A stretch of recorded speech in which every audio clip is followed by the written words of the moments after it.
All right.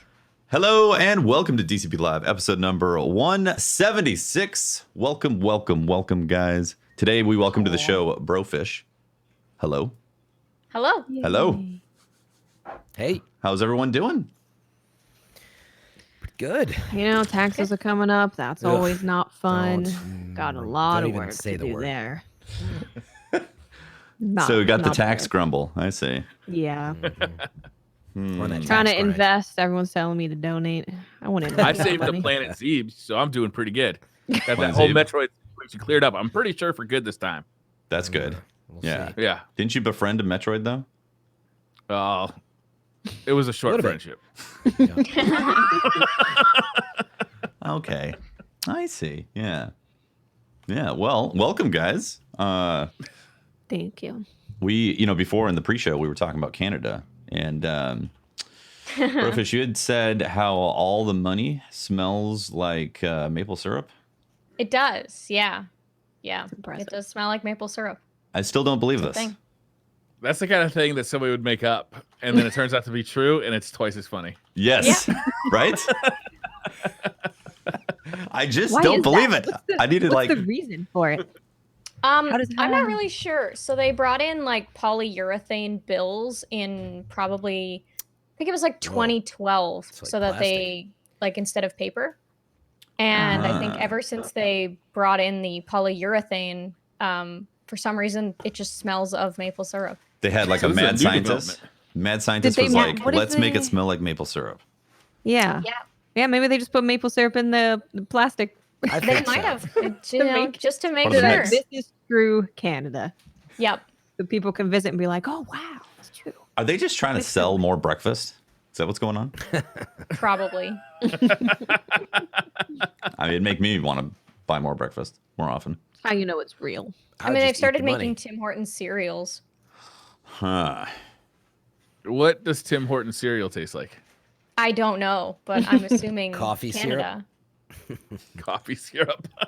I think it's supposed to be an offshoot of the Timbit donuts. Like you guys have donut holes in the States. Right. Uh-huh. Those are what we call Timbits, and I think they're Yeah, supposed to be I've like had those. Timbit cereal.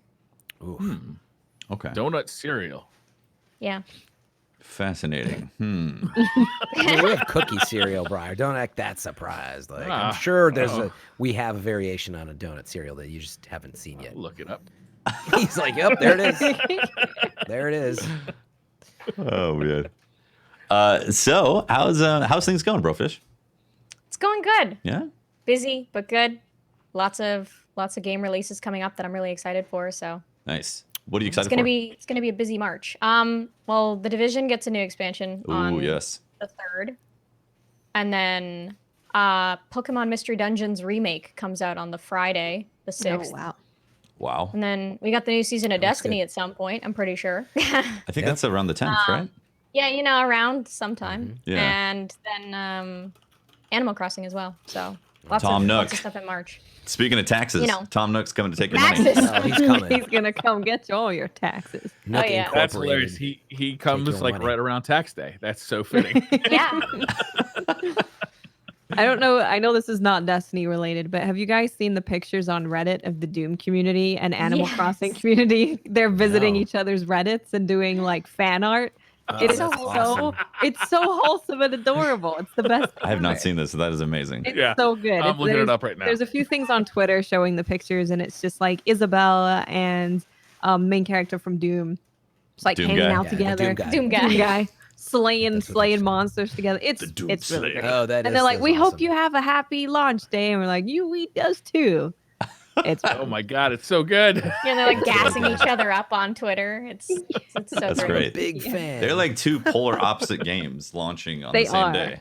It's so good. They are. I think that's probably why the communities are like, sure, we'll share our day with you. Because we know we're not Right? competition. yeah. Yeah. Well, they The know. one with Lil Isabel like unloading like a turret gun. It's Yeah. so good. It is great. This is I great want stuff. to see DLC of a crossover between these Yeah. games. Yes, that would be amazing. Doom guy visits Animal Crossing, or Animal Crossing people suddenly show up in hell. Both. God, that could go. That would be great either way. Be like, Dude, that would what's this be BFG 9000? your island falls into hell. I like I mean, Yeah. they do crossovers, so like they could have like a Doom guy helmet that your character could wear because they do crossovers with like Yeah. video games and stuff for Yeah. clothes. Yep. You know what you can probably do is create your own art. Yeah. And actually, I don't know if you can share that with people, but I can't wait to see that. Yeah. Like a little like a couch pillow that's like Doom inspired. Yes. For your outdoor patio. A little couch throw animal Yeah, a little. crossing Doom guy thing. That'd be great. Yeah. I like it. Just It is great. blood, fire, and Super great. yeah, Taxes. Sinew and guts. Taxes. Taxes. and taxes. Got your Death and mortgage taxes. payment. Don't forget to pay off your Tom Hellspawn. Nook loans. Yeah. He'll get you. You will, yeah. How's the season of Destiny been for you? It's been really good. I've been having a lot of fun. Just doing everything. I just got to season rank 100 yesterday. Nice. Nice. It's the second season where I've ventured into like playing more competitive Crucible, so it's been nice playing around with sniping and comp and stuff like that because that's something I haven't really done super much before this. I actually got a collat today, which was absolutely Nice. insane. Ooh, Those are fun. And lost my mind, as you do when that happens. your first Um, collab for sure. Yeah, and I only have one, just to be clear. yeah. I didn't want that to sound like I have a lot. It's just the first time I ever Nah, got man, it, you're a which is once. big deal. I've I'm sure you lost get my lots mind. of collats. You know. Yeah, and it's been fun. Like the story, I've been really enjoying the Season of Dawn story. I enjoyed the Corridors of Time, the stuff with Saint. Like I think Saint is such an interesting character. It's been amazing to get to see his character fleshed out more because he's just such a great character. And you know, seeing him doing his little pigeon feeding in the tower now, It is like, so cute. it's great. Like it's just he's such a great. great wholesome character, and finding out how we're linked to his character and how like he is inspired by us because time is wibbly wobbly and you know everything is interesting that way. It was just really I thought it was really cool the way that they did the narrative over a few weeks and Yeah. like Nice. Yeah. weaved it all together. So yeah. Yeah, it's been fascinating for story content, especially this week. You saw Osiris show up and like be like knock knock.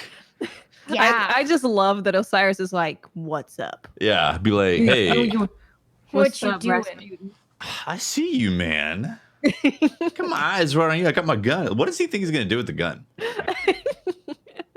I just love that Osiris he's at the point where he will just take on anyone. He doesn't care. He's like, I'm fine. All He's right. too old for this. Yeah. Maybe that's what Who it knows is. what time? What if this is a different timeline?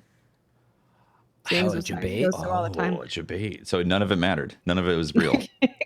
They're pulling it like an inception on us. Next season, we're gonna wake up. It was all a dream. Same That thing. is whenever somebody talks about like time travel coming to Destiny, that is always my biggest concern is that whenever you introduce time travel into a storyline, all bets are off. Nothing matters. No death ever matters.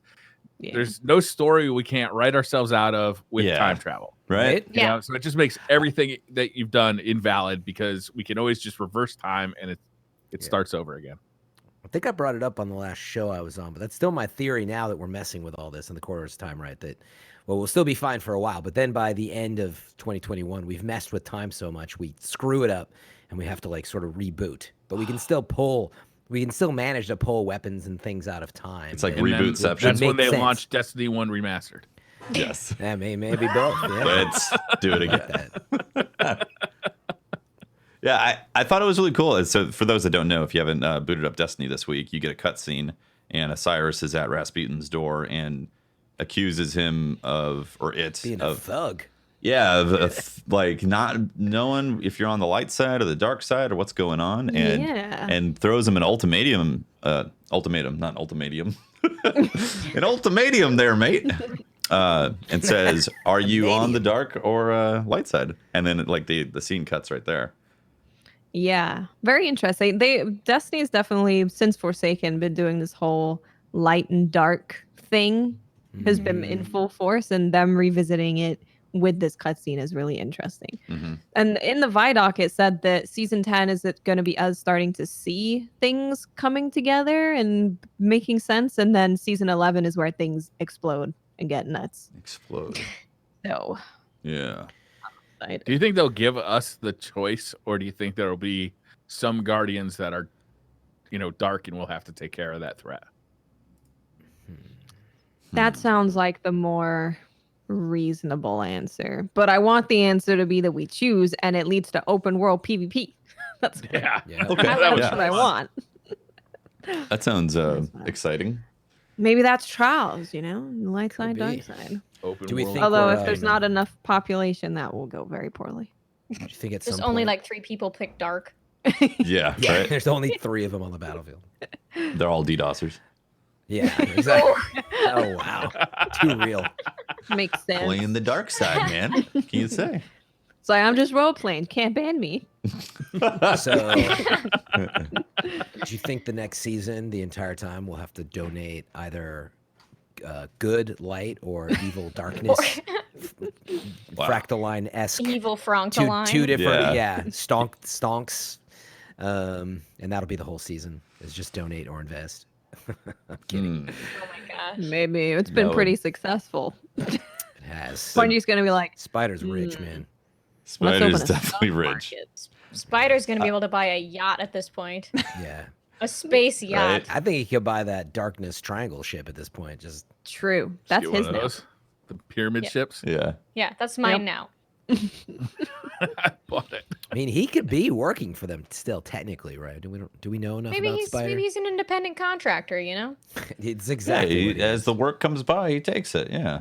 Yeah. He His takes. job- He his goes job in where the the hut. money is. And some shadow figure shows up, is like, want some Frank You're like, okay, cool. I think he's a good guy deep down. He's like, I don't even like the tangled shore. It's just where business is booming. Yeah.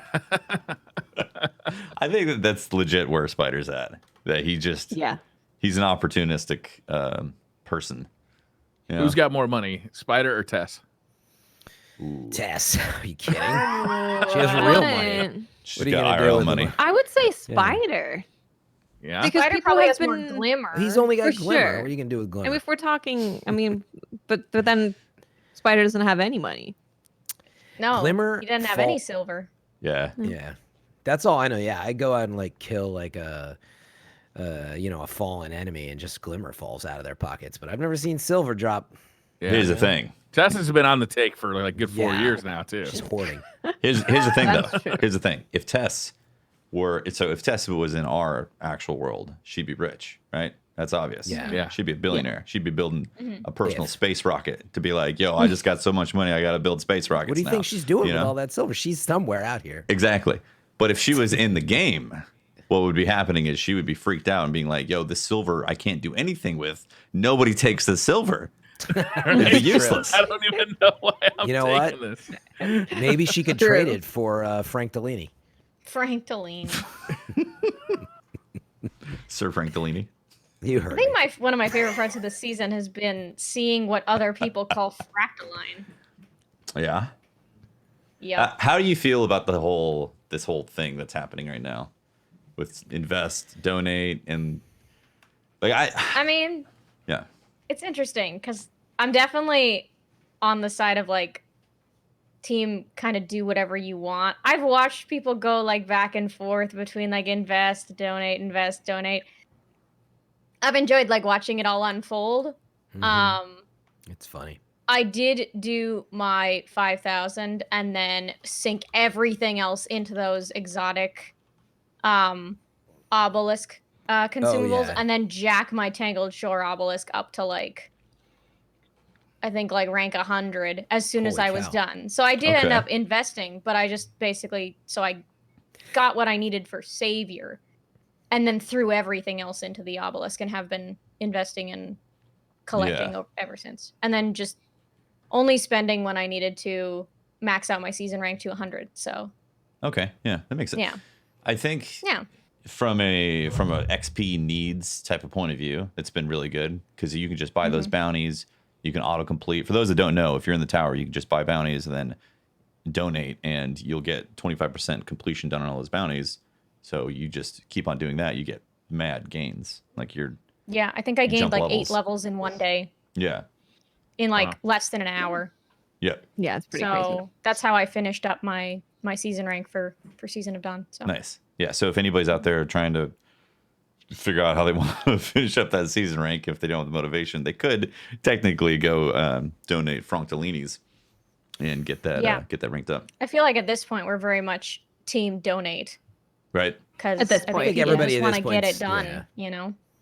Yeah. Yeah, 9 million. What? No, 9 billion? 9 770 billion. million, 770,000, and then they added another 700. Pretty crazy. Apparently. My one complaint is, God, I wish you could donate more than 1,000 or more than 100 at a time. Mhm. Oh yeah. I feel like that's a complaint that pretty much everybody has, is nobody really wants to sit and watch you dunk 100 Fractaline into an obelisk for 8 hours Yeah. when you could just play the See, game. but we set ourselves up for that though. See, it wasn't designed for, I think, the levels that we're playing at, and then we did it, and they just keep cranking up the levels. Yeah. Like, do you guys know, think Fran. that I actually? Do you don't think know. they always planned just shy of 10 billion, or was it at some point maybe 6 bill, or I don't know. I I think. Man, I feel like the interface team was not communicating with the end results team. That never happens in Destiny. you Like- might be on something. That's legit probably what happened. They're like, how many of these are going to be in the system? They're like, this many. And other people are like, huh, we 10 already billion. But coded how this. many will the community actually put in here? 700,000. How much will they invest? Right? So I'm more along the lines of kind of what you guys are talking about with, or well, I feel like it's a cool concept. It's been fun to watch on the sidelines, being like, oh, it's cool excitement over whether or not you're investing or donating.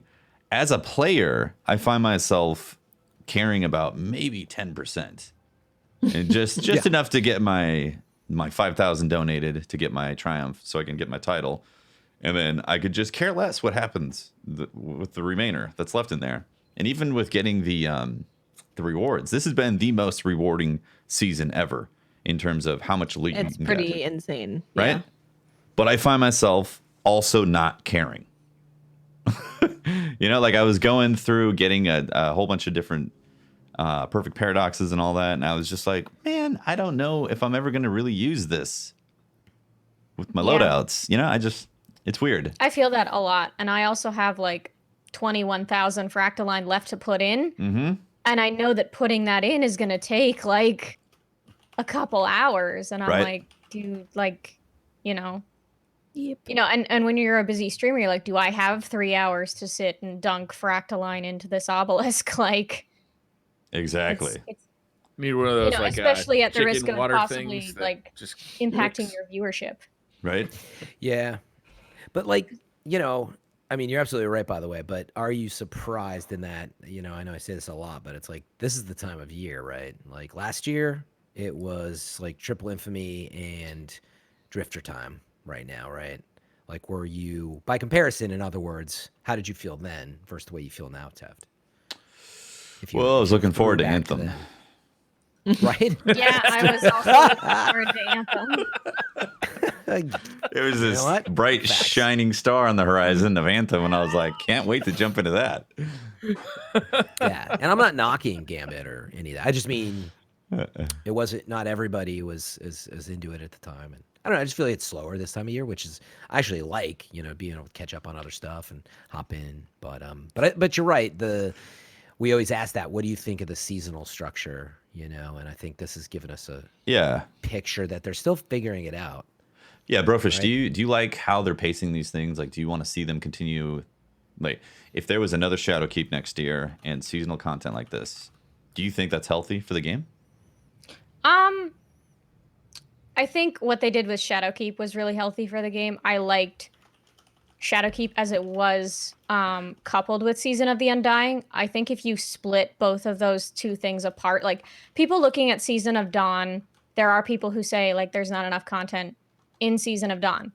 When you look at what Season of the Undying had in it, and you say this is what was in Season of the Undying, so many people bring in things, and then I'm like, no, that was Shadowkeep. That Mhm. wasn't Season of the Yeah. Undying. Yeah. And I have to keep reminding Yeah, we were Vex offensive. people like, you didn't have a lot in Season of the Undying. Basically, for Season of the Undying, we had the title, we had Vex Offensive, Mhm. but Garden of Salvation was Shadowkeep. Mm-hmm.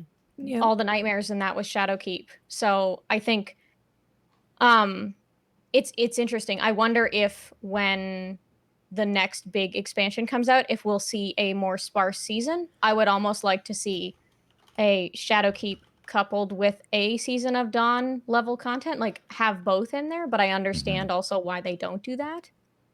Yeah. I don't personally mind the season model just from a standpoint of cost versus time spent in game. You're spending about $3.33 a month to play Destiny. I also play a lot of other MMOs. Like I play Final Fantasy 14. So to pay $3.33 a month for me, it's not the highest end of stuff that I'm paying for in terms of a seasonal model of content. So for me, I think the $3.30, I'm getting hundreds of hours out of that. So I'm comfortable with the price point for sure. You know? I don't hear a lot of complaints about the price point. If they added more content, I think people would be happy to pay for more. Yeah, absolutely. Yeah, that's the issue. It's what we always want, you know. Like just as a simple example, but I know that it's not as easy to make. It's like, man, if I could just get a new strike every month, just even that, I would just be happy to jump in and check out a new strike. Now we can play it up to, you know, maybe this Grandmaster thing they're talking about. And, New strike every season would be nice. Yeah, even every season would be amazing. Yeah. Just a strike. Yeah. But I mean, and we would pay more, right? Like I don't necessarily for the price you're saying. Like I could go either way, I guess. But yeah, I definitely money understand bags the over there. complaints I'll with pay it whatever. too, though. not true at all. Yeah, it's interesting. Like in terms of pricing and the model and what we get, like if you want to play a lot of Destiny, it is technically available with each season of things that they're adding, especially with the season pass. And it comes down to whether or not you're interested in that stuff. If you've been a Destiny player from the beginning, and D1 had different things that you could chase, and things in Destiny 2 are just they're in a different angle right now. Yeah. Are you looking forward to Trials? If it does come back, absolutely. If Yeah, we don't hit, especially now that I've started getting into more competitive Crucible. Like, I'm definitely way better at PvP than I was back when Trials was a thing. So, yeah. nice. Hopefully I can prove myself, you know? I'm stoked for Trials, and I'm not any good, but it's the thing that made me better. Yeah, I mean, I'm not being down on myself. I'm being honest. Like, I haven't even jumped in recently, but I'm just excited because it's such a thrill, and it is what made me better. You know that It's a very fun game mode. Yeah. It right now there's nothing in Crucible to really go after at all. So even just Trials giving a reason to play Crucible, I think is huge for the where we're at right now with this game. Yeah, I'm surprised no other games kind of took that up. You know, that Trials, the card. True, yeah, because it's such a unique idea. It's such a good idea because it really makes players feel like they're in a competitive situation. You know, and they got like something on the line. I'm surprised like Call of Duty or something like that hasn't grabbed that and incorporated it. Yeah, and I mean it was such an integral part of the weekly rituals of D1. Like, I think that's why it's so sought after, you know? Yeah. It's definitely rooted in the history of Destiny. Oh yeah, for sure. Which also just hope the loot is good. it makes the stakes very high. Because if the loot sucks and if the problems still persist with hacking and cheating and networking and all that, like it's gonna be dicey. That's the thing I'm scared most of. Yeah, definitely. Yeah, how the environment's gonna feel come Trials. Yeah, just controlling server connections as well as worse stuff. You know, aimbots and hackers and stuff like that. Yeah. Because I mean, I think people just want the best experience that they can possibly get. You know. Yeah. It's gonna be a challenge. Yeah, I mean, wouldn't that be a bummer, right? Where it's like, man, like Trials is great, the loot's great, the stakes are great, but I cannot get through a card. You know, every 5 cards, one of them I get DDoS or something like. Somebody's like hacking. But, yeah, but you know, I really hope that's not it. I think we're all worried about that. Like, is it actually? I'm just curious. Like, do we feel like DDoSing and problems like that are prevalent across everyone playing in the Crucible, or do we feel like it's just one of those things that it's definitely happening enough that it's, but the conversation is bigger than the problem? Like, which is it? It happens in places where there seems to be recovery accounts. There's not going to be recovery accounts in quick play. Yeah. Because there's nothing that somebody's getting paid to get somebody something for. So if people have a desire to pay money to get whatever loot, so if the loot is good, then there's going to be people who are going to be like, I'm willing to pay 50, 100, 200 bucks for somebody to play on their account to go get that stuff. And more often than not, those people taking money to play on somebody's account can employ some shady practices to expedite that process. Right. Or if Yeah. people are streaming it, people Right. just like fucking with other people's good time. Yeah. Yeah. Somebody always wants that, to like- ruin somebody else's time, and it's really unfortunate that happens. Yeah. It definitely Watch the happens world just burn. in like regular comp as well, just with no one doing carries, like they're just playing because it's Part of the the case culture of yeah, it kind of is, and it's been left to sort of just fester in the Destiny community. Mhm. And now it's like high end PvP, someone gets pissed off at you, they might just get someone to DDoS you. And it's not like an uncommon thing at all. So it's a pretty big issue. And actually I would assume it happens more on console than PC. Just because on console the only thing that you can really do to people is DDoS them, but on PC you can aim, hack, you can do all sorts of hacks. So I'd like to actually see someone on console how much they've come into contact with it, or their friends come into contact with it. But it's definitely an issue. It's not happening to everyone. It's not happening in every game, and you're probably not going to experience it on if you play quick play.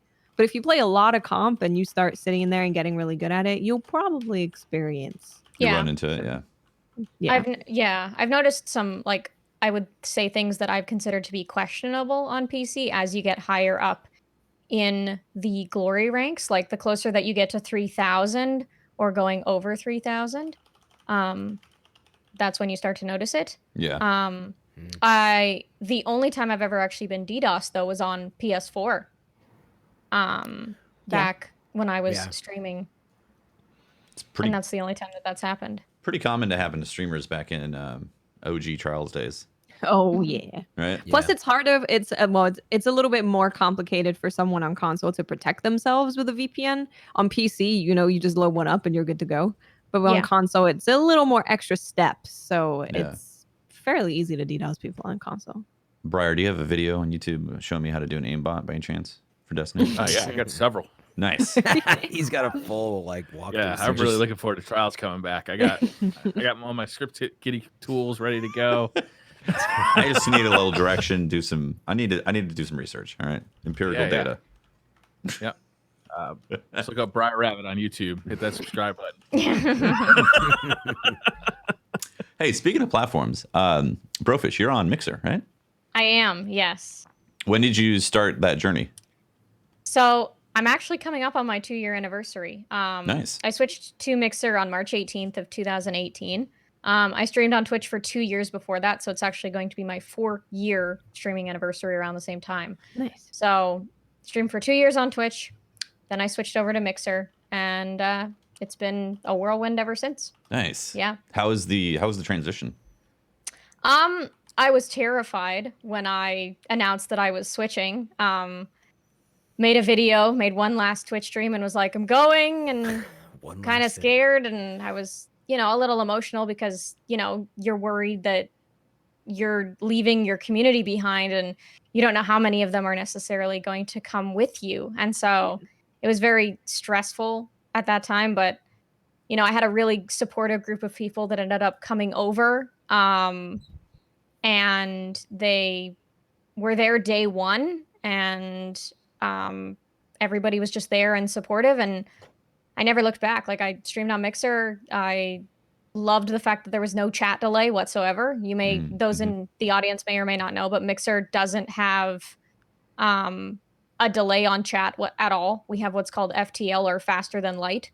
So if you're talking to a streamer, you are talking in a real-time conversation. Are you able to adjust that too in the panel? You can. The only two options, unfortunately, that we have right now are RTMP, which is a delay anywhere from 5 to sometimes 30 seconds. So most people don't mess around with RTMP, but FTL is it's incredible how real time it is. Like you are having a conversation with someone in real time, and it's amazing. It really helps the interactivity. I've heard the codecs and the encoder, I think, is better in Mixer too, right? Like you can stream we at a can higher actually bitrate. go up to 10K bitrate with our streams. Okay. We're yeah. not Yeah, we're 6,500 limit, I think. so yeah, and you can see some really Visually, crispy 10K bitrate streams on Mixer. Nice. It's pretty awesome. Yeah. That's something I wish Twitch would kind of be able to double down on and some better. Yeah, bitrate alone, yeah, would be awesome. Yeah, Mixer was Beam originally, I was going to say, if you don't remember, and that's what they founded it on, this technology. I've heard overall it's great, but I know there's some, like any streaming, there's some oddities with it, there's some limitations, so to speak, but overall, to your point, it's pretty incredible how fast, when things are working, you're like, what? They're responding right now? You're used to, if you're watching on Twitch, it can be 5 seconds, and sometimes on mobile, it's like, get people responding to you, like 20 seconds later, you're like... Mobile can be pretty bad, especially if like people are maybe going and checking a tweet and then they come back and then they're even further behind. So find people, if someone's just on their desktop watching, especially if you have the like faster chat that was in beta. I don't know if it's still in beta. I don't remember. But that's like pretty much instant. And then you have people who are on mobile who are just loaded up the stream, people who are mobile who've been going back and forth. So it's people just all over the place. Yeah, and that's the thing with Mixer Mobile too, is Mixer Mobile has FTL as well. Oh, really? Nice. Yeah, that's so you can actually watch an FTL on your phone as well. Huh. Which is really super handy. Nice. So yeah, I noticed that quite a bit. People on mobile having be like, that happened a minute ago. And people are like, oh my god, and then someone was like, oh hell yeah. Yeah, and like the mobile app's not perfect. There's aspects of Mixer obviously that are still growing. You think about Mixer where it is in its lifespan, it's about 4 or 5 years into its lifespan. So you have to kind of compare it to where Twitch was 4 to 5 years into their lifespan. Like they're still figuring things out, but they really value community and they really value interactivity and fostering really strong communities there. That's awesome. Very cool. Do you do content on any other platforms? So I have started doing like occasional bonus streams on Twitch. So my contract as a partner is non-exclusive. So I am allowed to stream as a Twitch affiliate and a Mixer partner simultaneously. Oh, at the same time. As long as I'm not being like overtly promoting my Twitch on my Mixer, like I'm allowed to say that I do both. So what I've started doing is I started doing some Destiny lore reading at night. It's just something that I'm experimenting with. Nice. Where we get just everybody with their popcorn, their pajamas. We sit, we might read some lore in Destiny quietly, and people have been pretty into it. I do have a YouTube. There's only one sniping montage on there, but I'm working on it. I'm working on doing more montages as well from competitive Crucible. So collats from really here on out, right? Oh yeah, collats. You gotta make montages of those too. So yeah. Yeah, so I've been dabbling a little bit in the bonus streaming on Twitch and then also with YouTube, because I feel like streaming is in a place right now in 2020 where it's not enough as a full-time streamer. Because I have been a full-time streamer for just over a year now. And I feel like it's not easy as a full-time streamer to be in one place. Like people are definitely branching out their content. They're trying to reach as many people as possible, whether it's through TikTok or Twitter or YouTube or other forms of media. And so, yeah, it almost seems like even a few years ago, it was to grow on Twitch, you have to be online all the time, just grind nonstop. And now it's moved more into being on other platforms and having streams be kind of like this special thing where people get to hang out with you live. It seems like it's kind of gone that way in terms of business for streamers. Yeah, past year taking or two. time to make the videos and putting them on Twitter and doing like subtitles for Twitter is really good. It seems to be a moved to that. It's definitely the thing that you have to balance though is figuring out how to do it while also streaming 40 to 50 hours a week. Right. Because I think there's so many people that don't realize that like streaming, so much of it isn't when we're actually on camera and live. There's everything else that happens behind the scenes. Mm-hmm. And I'm definitely learning that more as I've been trying to branch out and do more content. Yeah. It's hard, right? Getting a schedule down of how do I, check all of my emails, interact with your community offline through Discord, Twitter, wherever you do it. Posting pictures on Instagram, making videos for YouTube, making content for Twitter. It's figuring out that right schedule of making sure that you're satisfied with where you're putting your time everywhere. It's tough. Yeah. And try not to reuse your content too in multiple places, like trying to keep it original on each place. Yeah, like reasons to go to each place. Which is why I'm doing my Mixer stuff is like my video game content, and my Twitch bonus stuff is more like the just chatting or like the bonus lore reading. So that'll be on Twitch, and then my gaming content is more on Mixer because Mixer is very gaming centric. Nice. So that's smart. Yeah. Do you post to Instagram, TikTok, or Twitter and all those places? I post on Twitter. I'm trying to get better at posting on Instagram. I don't have a TikTok because honestly, I'm not sure I'm confident enough to do a lot of the TikTok stuff, but maybe I'll give it a go. See if I can make like a funny video or something. You never know. There's a lot of stuff that happens to like streamers or female streamers in general that I feel like I could probably make sarcastic content about. So nice. I don't know what to do on TikTok. Do I just like copy the dances that people do? Make funny faces, do dances, something. It's like Snapchat, same thing. I never really caught on to being on Snapchat frequently because I was like, what do I do? Just be like, hey guys, it's me, but on your phone and on a different platform. Yeah. Yeah. Hello. So, yes. There's like only one Snapchat that I watch, and it's because Memes watches it, and it's the golden ratio, where it's like she's got all these golden retrievers, and I'm like, I love this Snapchat, and I'm really disappointed when there's only like one or two for the day, but that's it. I don't want to make a Snapchat. Well, when you found the best like you did right off the bat, it's hard to follow that up with more. Those golden retrievers, man, they're amazing. She feeds them. They're the best dogs. Yeah, she feeds them waffles too. No maple syrup. Yeah. It's interesting. The past, I think it started 2 years ago where this shift has happened. It's like when Twitch became more and more mainstream, or began getting more mainstream with people recognizing the streaming culture, and like, Fortnite started getting popularity and all that. And that switch has happened to where you really do have to do other things if you want to grow as a streamer, because growing specifically on Twitch is now really difficult. Just on Twitch, right? Mm-hmm. Yeah. Yeah. It's not a high discoverability kind of place. Yeah, and that's actually the reason why I left. Yeah. So, and it's thankfully has turned out quite beneficial for me, because Mixer is at this point where like there's probably 23,000, 30,000 partners on Twitch, right? I can tell you there's significantly less on Mixer. I don't actually know the figure, but the opportunities that we get as Mixer partners, we get a lot because there's not as many of us. Like there was a point where I was getting 2 to 3 front page slots a week, or like even like in terms of being able to like apply for them and stuff like that. Huge. Like it's just the fact that we have these features is really nice. Yeah. And it's good to get on the ground floor of a platform, because I don't know if we'll have those forever as the platform gets bigger. Mm-hmm. Yeah. Yeah, it's interesting. And so it's always changing too. The whole the landscape of that stuff. Yeah. Especially now that more and more businesses are getting in there, and like some people are getting lowballed big time and other people are getting enormous contracts, and like it's the wild west of entertainment right now. Oh yeah. Yeah, it is. Right?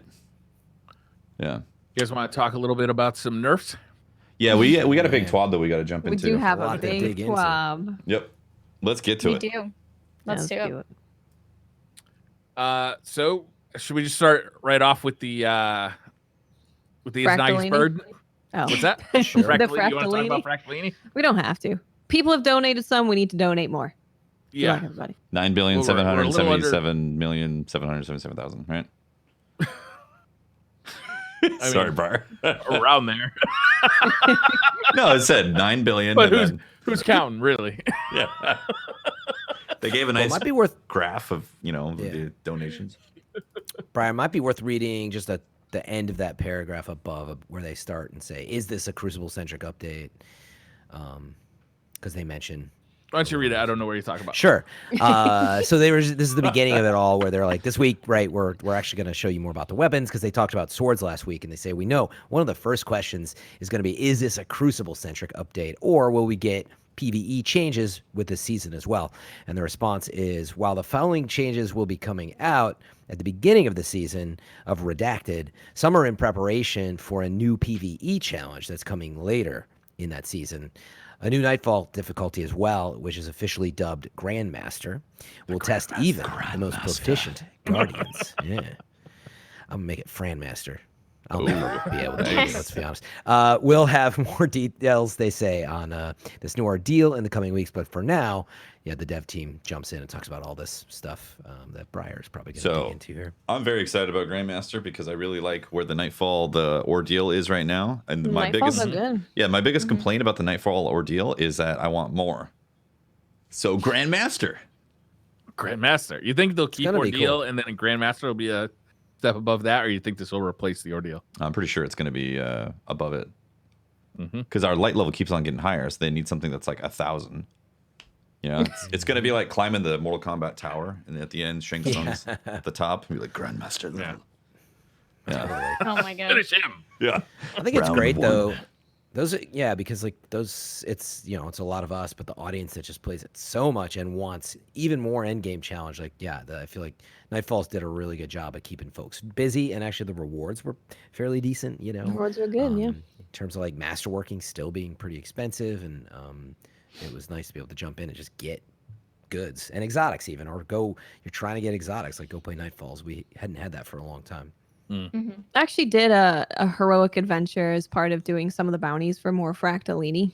And I was like, oh man, I remember when this was really difficult. And it made me really kind of want Destiny in general just to have an option to be harder, because I think Destiny kind of gets more into that RPG aspect where you have to make the right build and bring the right weapons, make sure you have different subclasses and people are doing their job when things get harder. But the way that Destiny is right now, it's basically only the Nightfall at this point that has that aspect. Even raids after the first day don't really have that. So I would like to see that more. I would love to see all kinds of stuff in the PvE realm get like. I want to see all sorts of kind of things. and Seriously, stuff. I want Stuff. I want an end game patrol that's hard, that has I would interesting love that. materials to go and get that you can only I would get. really love that, because then you could go to, when you go to, it actually happened in Shadowkeep when you went to the moon and there was that really high level ogre, like Yes. in Yeah. and night. You go over there and you're like, oh, what is this? And you get excited because it's really difficult. And you kill it and nothing really happens. Yeah. So it would be nice to have those moments where you go exploring in patrol and you find a high level enemy and you kill it and you get something cool. Yeah. Yeah. So in Monster Hunter World Guiding Lands, like Yeah. this is what I'm talking about. Like, I know this Now is you're speaking my language. right. This is obviously very different from what we have in Destiny right now. But if there was a future where there was a high level ordeal type of patrol that had specific drops only to the patrol ordeal, where you had to go and find stuff and maybe even incorporate a little bit of the Division Dark Zone type of stuff, not necessarily the PvP side, but for Watts, Oh, yes. people come For Watts, PvP Yeah, and yeah. Watts is ready. take your precious materials.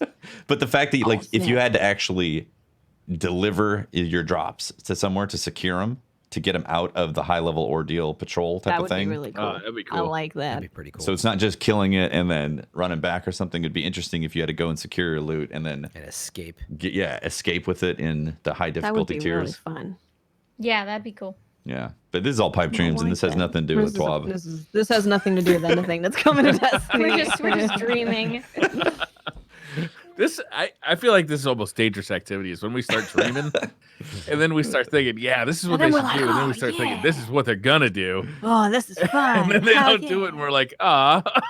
Yeah, We disappoint But ourselves. why? So we're getting a bunch of changes coming to the weapons. We're going to start off with Izanagi's Burden. I'm going to read the little paragraph here. Since the Good removal of weapon right auto there. reload effects from Rally Barricade and Lunafaction boots, as well as the introduction of a catalyst for Izanagi's Burden, it's seen a significant uptick in use. Izanagi's burden solidified itself with the majority of in-game builds due to its excellent burst damage, sustained damage, ammo economy due to special ammo, and safety due to being a sniper rifle. The outlaw trait was swapped out for no distractions to be more in line with the fantasy of the weapon and to ensure the trait on the weapon would still work with honed edge. So the animation speed of honed edge is no longer affected by the reload stat, and outlaw has been replaced with no distractions. Correct me if I'm wrong, but is no distractions one of those perks that doesn't feel like it works ever? No, It definitely works. It's just how short useful time. you find it. I really Sniper like it. flinch is still quite Exactly. That's what I'm Flinch saying. still gets you. It's burdening. just that first like ADS is like literally no movement. It's Yeah. awesome for that. It doesn't Like, make any wherever- sense for Izanagi because it's like you're just shooting that one shot, right? So Yeah. and then you're gonna reload. So why do you need no flinch at and all? I don't see many really? people using Izanagis in PvP. Exactly. Right. Yeah. So I mean, on top of all this, It makes sense. the reduction. You only got that one shot, so you want to make sure you don't get flinched Yeah. off of it. Yeah, but it's Which like would it's, suck. it's the It would difference suck between. to burn your shot when you're on a boss. It would suck to burn it on like a pillar or something. I don't think True. it affects. But I'm just saying that no distractions makes it go from like an earthquake of an 8.0 to a 6.0. It's still a pretty intense earthquake. Yeah, I don't think it. Actually, I didn't even know. I guess maybe it does affect flinch in that, but really, it was more for like just this. You know, when you aim down sights, there's always like a little movement. It's just like concrete. No, it's not snapshot. right. No, well, it's not the speed of the ADS, but meaning The it's stability literally of There's no ADS. sway there's when literally you- no sway. Exactly. That's Oh, okay. mostly that's why. Well, that's why I like it. So meaning, yeah, when I get flinched with no distractions because they're on a couple of my snipers, I really like them.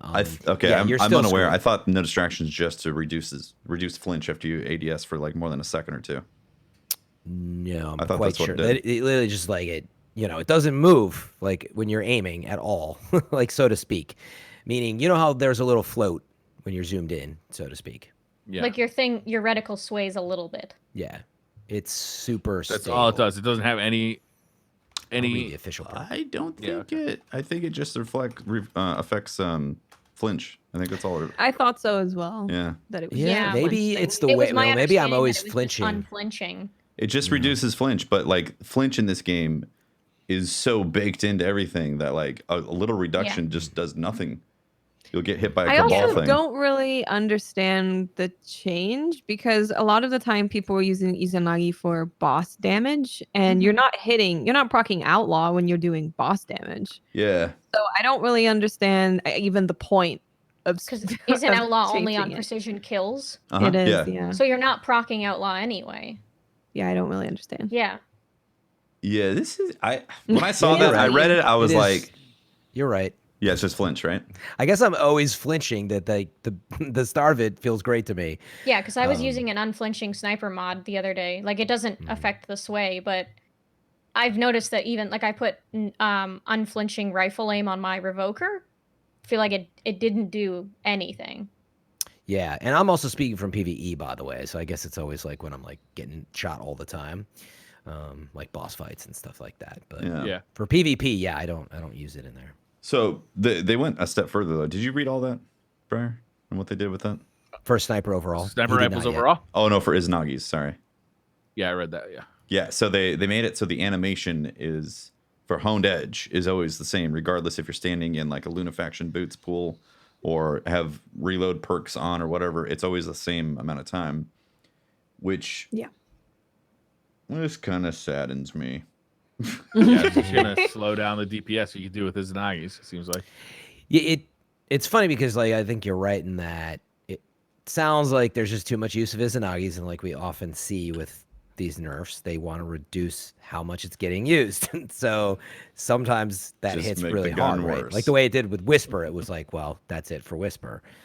So I that's what I thought too about the slower reload and overall sustained damage and stuff, where it was like Whisper was so well, fucked up though, because like they already knew what that They did. wanted, yeah, well, they wanted you to like stop using it completely, I guess, but And then they But added yeah, I do- whispered breathing later on. I was like, okay.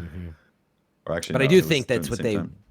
they want more people to put this away because they didn't say how much it's used, but I bet it's a ton. So sniper MPD. rifles overall, damage to major enemies and above have been reduced to pre-Shadowfall values. It's a 20% reduction. That's in my opinion, the big news. Okay. Okay. So okay. So Yep. bosses in this game stomp a lot. Yeah. If you want me to use my sword and my shotgun up close, then maybe make them not stomp so much. Yeah. Because of course you're gonna use a sniper when you go in to go get the shotgun shot and you're just gonna get stomped away anyway. Push back Yeah. and die You're because of It just damage doesn't against really. the wall. It, Yeah, It feels you like can spend- snipers are almost essential for boss damage in terms of most boss encounters. Yeah. I mean, think about the final boss in Garden of Salvation. Mm-hmm. You're not going to See, the- shotgun it. Yeah, it's and I think later on in their reasoning for it, Briar, is they say it made it to where people could just play too carefully and they weren't having to like get in there and get That I dirty. agree with though. That But they've that said this overall before in the strategy past. of doing like boss damage in Destiny has been going on since like Atheon. And it's boring. Like whenever there's a different way to do things, it's more fun. Like if you have to spin to win under the spider boss, that's more fun. If you have to get close and shotgun somebody, that's more fun. Mhm. When the True. best way to do damage to a boss is standing in the corner with 6 people in a puddle of piss sniping, that's not Which fun. is a big reason why I would like to see a reduction in the stomp mechanics or just something else that kind of gets Yeah. people back. Like maybe you They can have jump or stepped away something. from the stomp mechanics. They have a little bit, yeah. But it's I would love to go in there when the swords get the rework coming in. Like maybe Yeah, that'll be really swords are fun gonna and be awesome to super go in with a fun. sword. But for some bosses, it's just not going to be Yeah, that and I mean, viable. it was a thing too. Like things like that were viable. Like I remember watching people do Prison of Elders in D1 during Arc Week and bringing out their fourth horsemans and just nuking Skolas. Oh, yeah. Like That was cool. I do miss encounters like that where you're able to use a shotgun and you're able to just like jump up into a boss's face and say, okay, we're melting now, but we don't have to use a sniper rifle. Mm-hmm. Yeah. Yeah. And I do miss moments like that in Destiny for sure. Yeah, and it's funny. As we'll read, it's like they're talking about some the grenade launchers and like. So what is in this quote? Right? They say. Yeah, let's get through these real quick. Okay. In adaptive sniper rifles, the precision multiplier has been reduced from 3.25x to 2.95x, and rapid fire snipers' base impact has been reduced from 100 damage to 90 damage. So just an overall nerf on sniper rifles. Grenade launcher, aggressive frame grenade launchers are now rapid fire frame grenade launchers. Rapid fire frame grenade launchers have had their damage reduced to account for their rate of fire, 0.8x, but now also have increased reserves. Previously, aggressive frame grenade launchers fired faster than adaptive, but had the same damage. Damage to major enemies and above by power weapon grenade launchers reduced by 10%. So they just completely eradicated a class of grenade launchers and then nerfed the rapid fire ones. Well, not a overall this nerf. one I'm not really sure with the grenade launchers how that's going to play out ultimately in the sandbox. It sounds like they're just shifting things around. Yeah. Yeah, it'll be interesting to see how that actually applies going forward with how grenade launchers are going to feel, Yeah. Yeah, I mean the specific example, right? They're saying, right, that Swarm of the Raven, which is an aggressive frame, is now a rapid frame.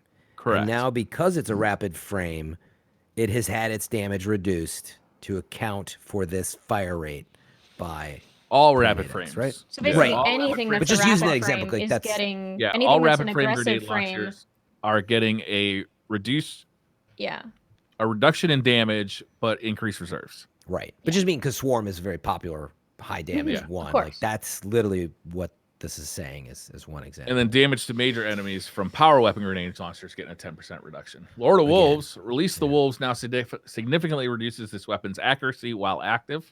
Thank God. yeah. I'm okay I'm with actually this. really happy with this one. Yep. Yeah. This is the Last highlight. word is crazy. Yeah. Last word. They did a lot Fan of fire now adjusts the precision scaler while hip firing. Fan fire impact values have been adjusted.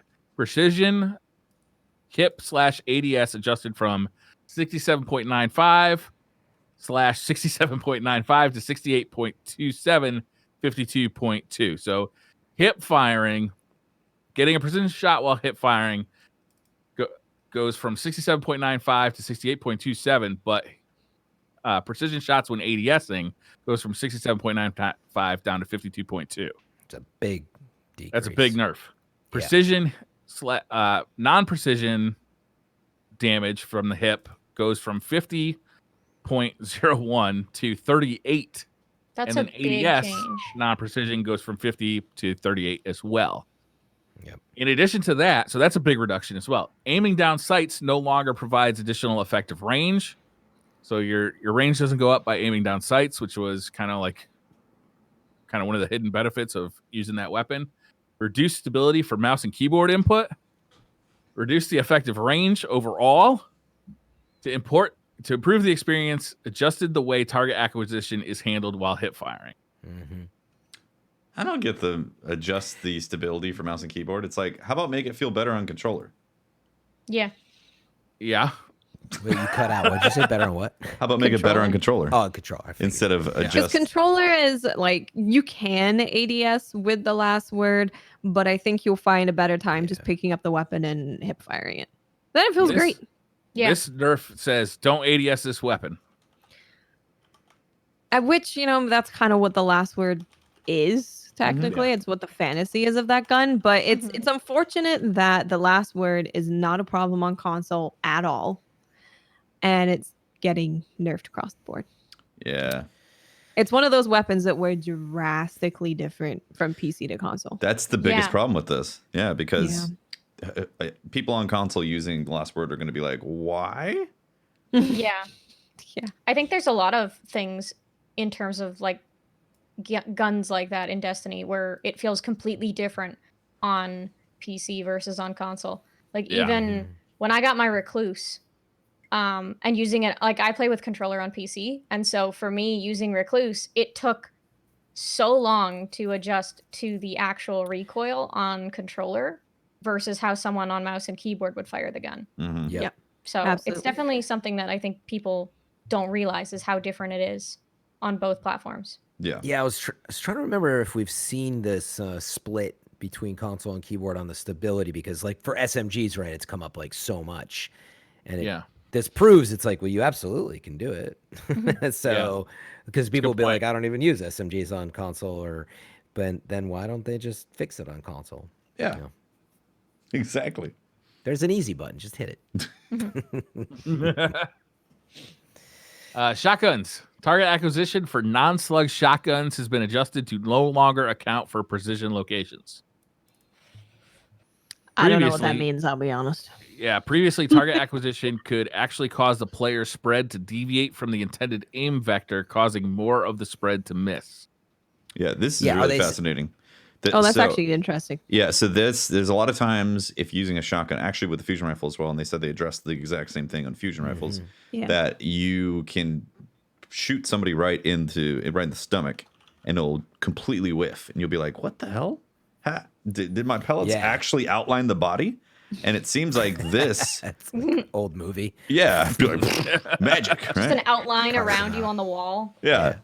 Or the bolts of the fusion rifle. It's super strange. So I think this is exactly what's happening, is that the aim assist is so strong in this game that if you're shooting their stomach, it has a chance to redirect all of the pellets and the bullets or the bolts from a fusion rifle or a shotgun up by their head, in which time they might have moved a little bit and it misses completely.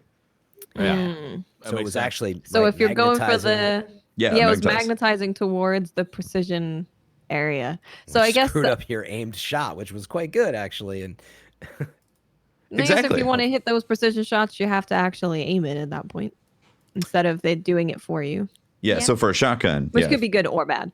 right. terrible I mean, Or okay. I think Destiny's kind of silly when it comes to aim assist, but that is really silly. I'm glad they're addressing it. I'm glad they like actually mentioned it too, and not just swept it under the rug and be like, let's just not tell anybody this was happening. yeah, Because they totally could have done that. In these, we always learn that something was broken for a long time. Yeah. Like in this case, it's like, yeah, like aim assist was just kind of a little broken on these types. That right, you'd go up and try to like hit somebody in the body, which with a shotgun or whatever, you'd be like, oh, that probably would be a kill. And then it's inconsistent. You're like, what's going on? Isn't that This crazy? makes so know. much sense. Like I remember watching videos of like the spread of shotguns. Like Fallout will do a lot of these videos where he'll test different shotguns, and like you look at the spread that he's getting, and then like how am I missing when I'm like standing like right in front of a guy? Like that makes so much sense. Exactly. Cone angle is now adjusted on a per sub archetype basis and is no longer adjusted by the range stat. That's interesting. So your cone will not be affected by the range stat. Yeah. Yeah. It sounds like they actually want to control the gun types a bit more with how the spread happens. Makes sense. I actually think that sounds good instead of it just being on a range number. It sounds like a good change in terms of them being able to control it, like you said, Fran, instead of it being like, oh, well, if someone happens to get super range on this gun, then it's nutty. But if they don't, then it's bad. That makes Yeah. it really hard to kind of balance the actual gun. Yeah. Aiming down sights no longer adjusts its effective range for this weapon archetype. That's never made sense to me. No. That also sounds fine to me. Like, I mean, I realize, right, it's going to, this is the type of stuff that's really going to affect players, like how they've been just adapting to all this stuff for a while. But Yeah. Overall, this one sounds fine, right? Do we have like any it. concerns about this one? Yeah. The shotgun Other belt than- spread and all that. Yeah. I don't have a concern, I don't think. Yeah, I'm okay. I feel like I feel fine about Sure. that. I feel like the shotgun's might gonna actually be, tough to tell till you use it. Shotguns. yeah. I feel like it's gonna be a little bit more consistent, and you're not gonna have insane ranges. Yeah. Yeah. Fusion rifles. Target acquisition for fusion rifles has been adjusted to no longer account for precision locations. Previously, target acquisition could actually cause the player's volley to deviate from the intended aim vector, causing most of the volley to miss. It's the same as shotguns. Now, Yep. hold up. You can't crit with a fusion rifle. Yeah, it's trying but to, aim Cassie. assist is aim assist. You know, It's like trying to real hard. I know, but Yeah. they let that slide. They're like, listen, it doesn't matter if these bolts go to the head, but we're gonna direct them to the head anyways, even though you aimed at the body. Well, it's interesting though, right? Because because sometimes you aim at their feet with a fusion, right? Like, and you're hoping it kicks and Yeah, then you hits want it their to- body. But in other Kick words, up. if you miss with aim assist, it has to pick a point on their body. And it sounds to me like they, of course, it's going to choose either. Maybe they have, I don't know how many points they have, right? But they have one in the body and then one in the head. And it sort of trying to choose between them is kind of the problem. And it seems like they just had one algorithm for aim assist, and it got shared Probably. amongst multiple weapons. yeah, this is where it gets tricky, right? It's like, how many aim assist points do they even have on a Guardian? I mean, Yeah. we're talking about it like it's 2, but I don't know. I have no idea. This one's interesting. Damage fall off for the weapon archetype can now floor at 0.5x. Previously, it was 0.75x. So this less range for, well, yeah, theoretically less range for fusion rifles. There's more, Quite a significant amount of less range, right? yeah. Based on the numbers. There's a 50% change, right?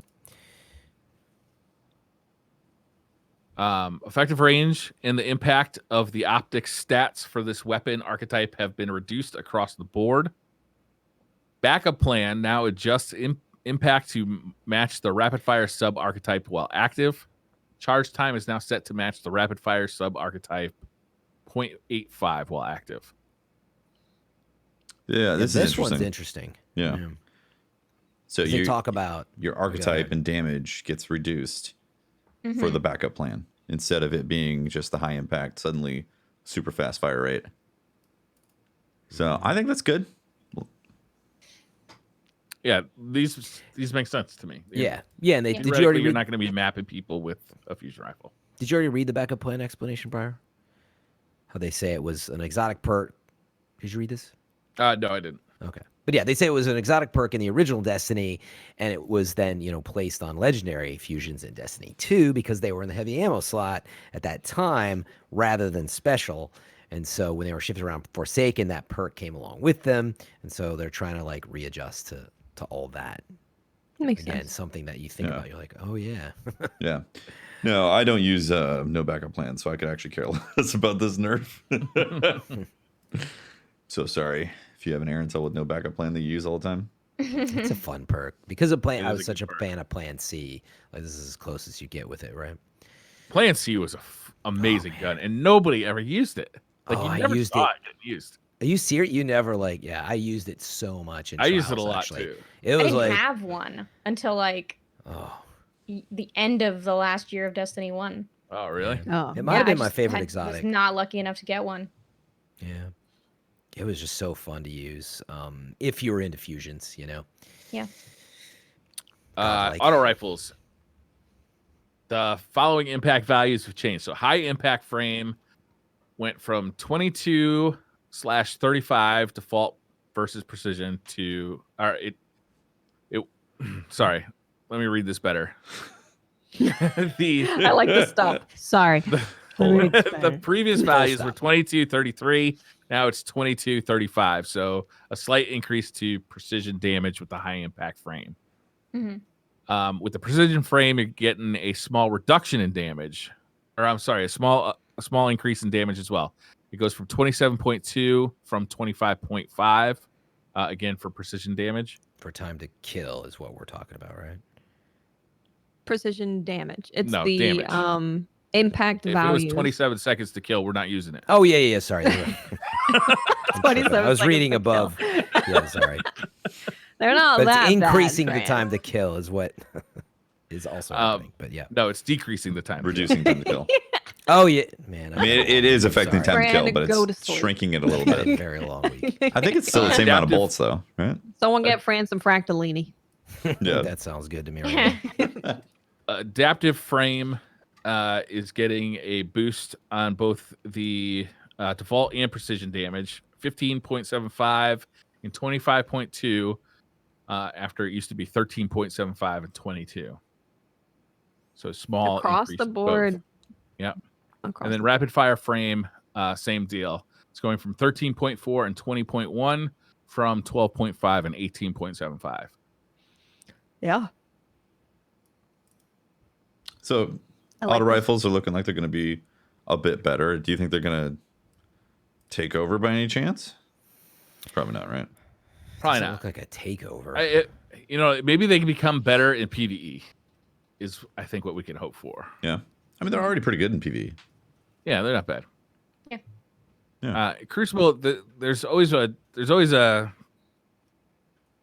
disadvantage with auto rifles in the Crucible that you have to sustain fire, whereas I feel like other weapons have the ability of you peeking out, firing, going back, peeking out, firing, going back. Yeah. You're Auto less at rifles. risk to get maximum DPS with a hand cannon, for instance. Yeah. Auto rifles, you have to commit. Whereas hand cannon, you can take one or Yeah. two shots and then like bounce out of the fight to recover. Yeah, if you get an oddball like Doctrine of Passing, though, you can totally make up for that fact. I'm kind of excited for Hardlight because Hardlight Yeah. got buffed and then auto rifles are getting buffed. And I don't know how many of you have used Hardlight in the Crucible, but it actually kills very quickly Does it? and feels nice. And it doesn't have the damage drop off because of the bouncy rounds. Oh, nice. So Wow. it's That could- pretty exciting. It's That could be an interesting. I interesting was side effect. against What if- somebody who was playing with it today, and it was a challenge to play against, honestly. Yeah. Like it was something you're always thrown off when you see something in competitive that you don't normally see. I'm so Yeah. used to seeing hand cannons. But you throw a hard light, I mean, I'm like, well, I haven't seen this in a while, but it's Yeah. good. Like I like to see different guns being used in the meta. Oh, yeah, yeah. it is nice. Yeah. Definitely. Yeah, I wonder. to Also- your point- I'm sorry, go ahead. Frank. No, I was just gonna say we sometimes see that they say, but this exotic hardlight, we're not gonna have these changes affect. I wonder if that might happen later if it affects it. But so far could be fun. Is that So a this five? was Important just, update about the donut cereal situation in America. Oh, We have Oh, several donut cereals. We're circling back on that. Oh, Yeah, Cap boy. Crunch actually makes two different varieties. They have Choco Donuts and they have Sprinkled Donut Crunch. Oh my god. These are real cereals. Yeah, Okay. General Mills has powdered donut cereal. Oh my goodness. There's the Hostess Donuts cereal, which is a small donut, but still a donut. Any chance? Donut. Any chance you pop these things open, you reach in, you get like a free insulin shot? You pull out I of the hope box. so. The Simpsons, I don't know if this is around anymore, but they used to sell Homer Cinnamon Donut Yeah. cereal. Oh, And Kellogg's has the donut shop cereal. oh man. Turns out America has a lot of donut things. A lot of donut cereals. Did anybody ever, with powdered donuts, they were practically like the smaller ones that came in like the plastic bag, Oh yeah, the Hostess maybe. tube of donuts. Did you ever put them in a bowl and just put milk on them? No, I did I feel like because something Pope would like though. dude, they were literally practically waterproof. So you actually, Really? in my opinion, they wouldn't like get soggy. You had plenty of time to make your own like real donut cereal. So if you want donut cereal, I would recommend that. That's all I'm saying. If assuming this powdered material personal is still very experience. waterproof. Health tips Yeah. from Fran. I don't know how it's changed since the 90s, but Put if the, it's still put the waterproof. donuts that do not get soggy and are waterproof into your cereal and eat them.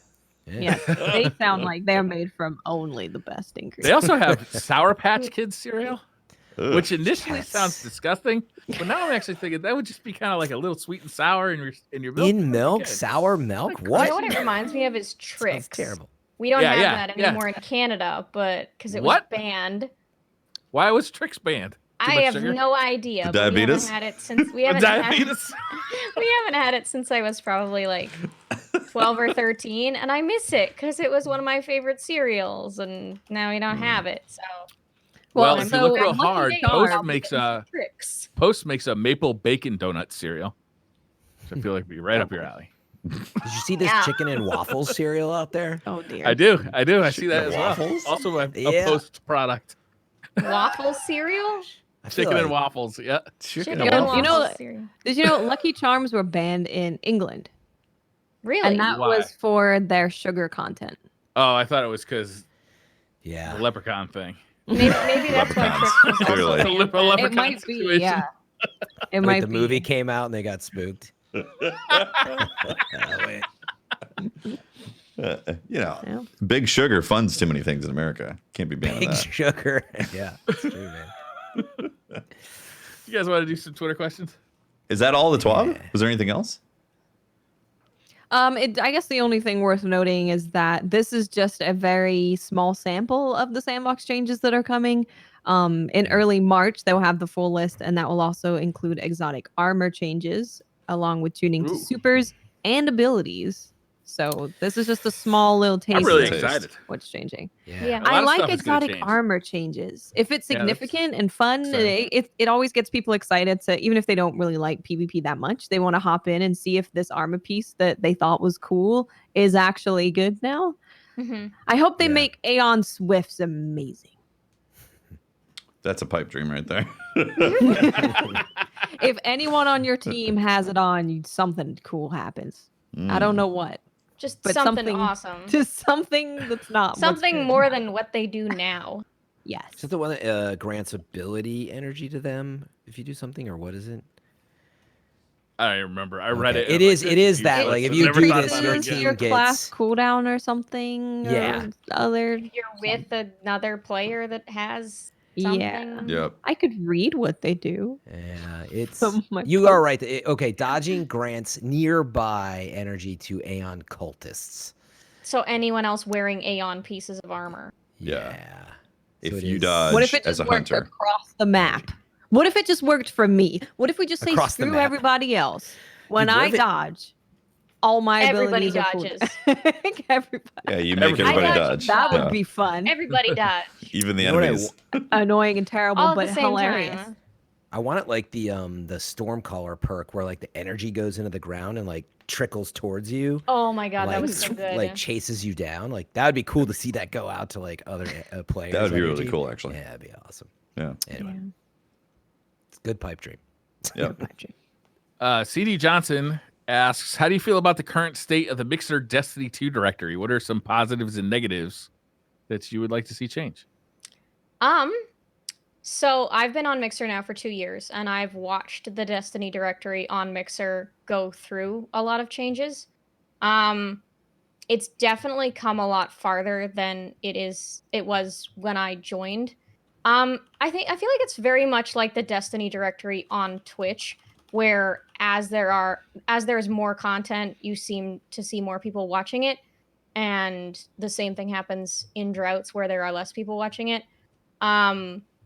I think what people have to remember about Mixer is the proportionality of Mixer is quite a lot smaller than Twitch. So proportionally, the numbers are, I wouldn't say they're equal. I mean, at any given time on Mixer, the directory can have anywhere from 200 to 3,000 people. Like, it's not exactly a large directory on Mixer. I think there's definitely people who are trying to do things to grow it. There's people who are doing competitive leagues. There are people who are doing, little events, Gambit tournaments. Like, we try to organize things. I think it's just in a place where, like, people have to remember the Destiny directory on Twitch didn't just explode out of nowhere.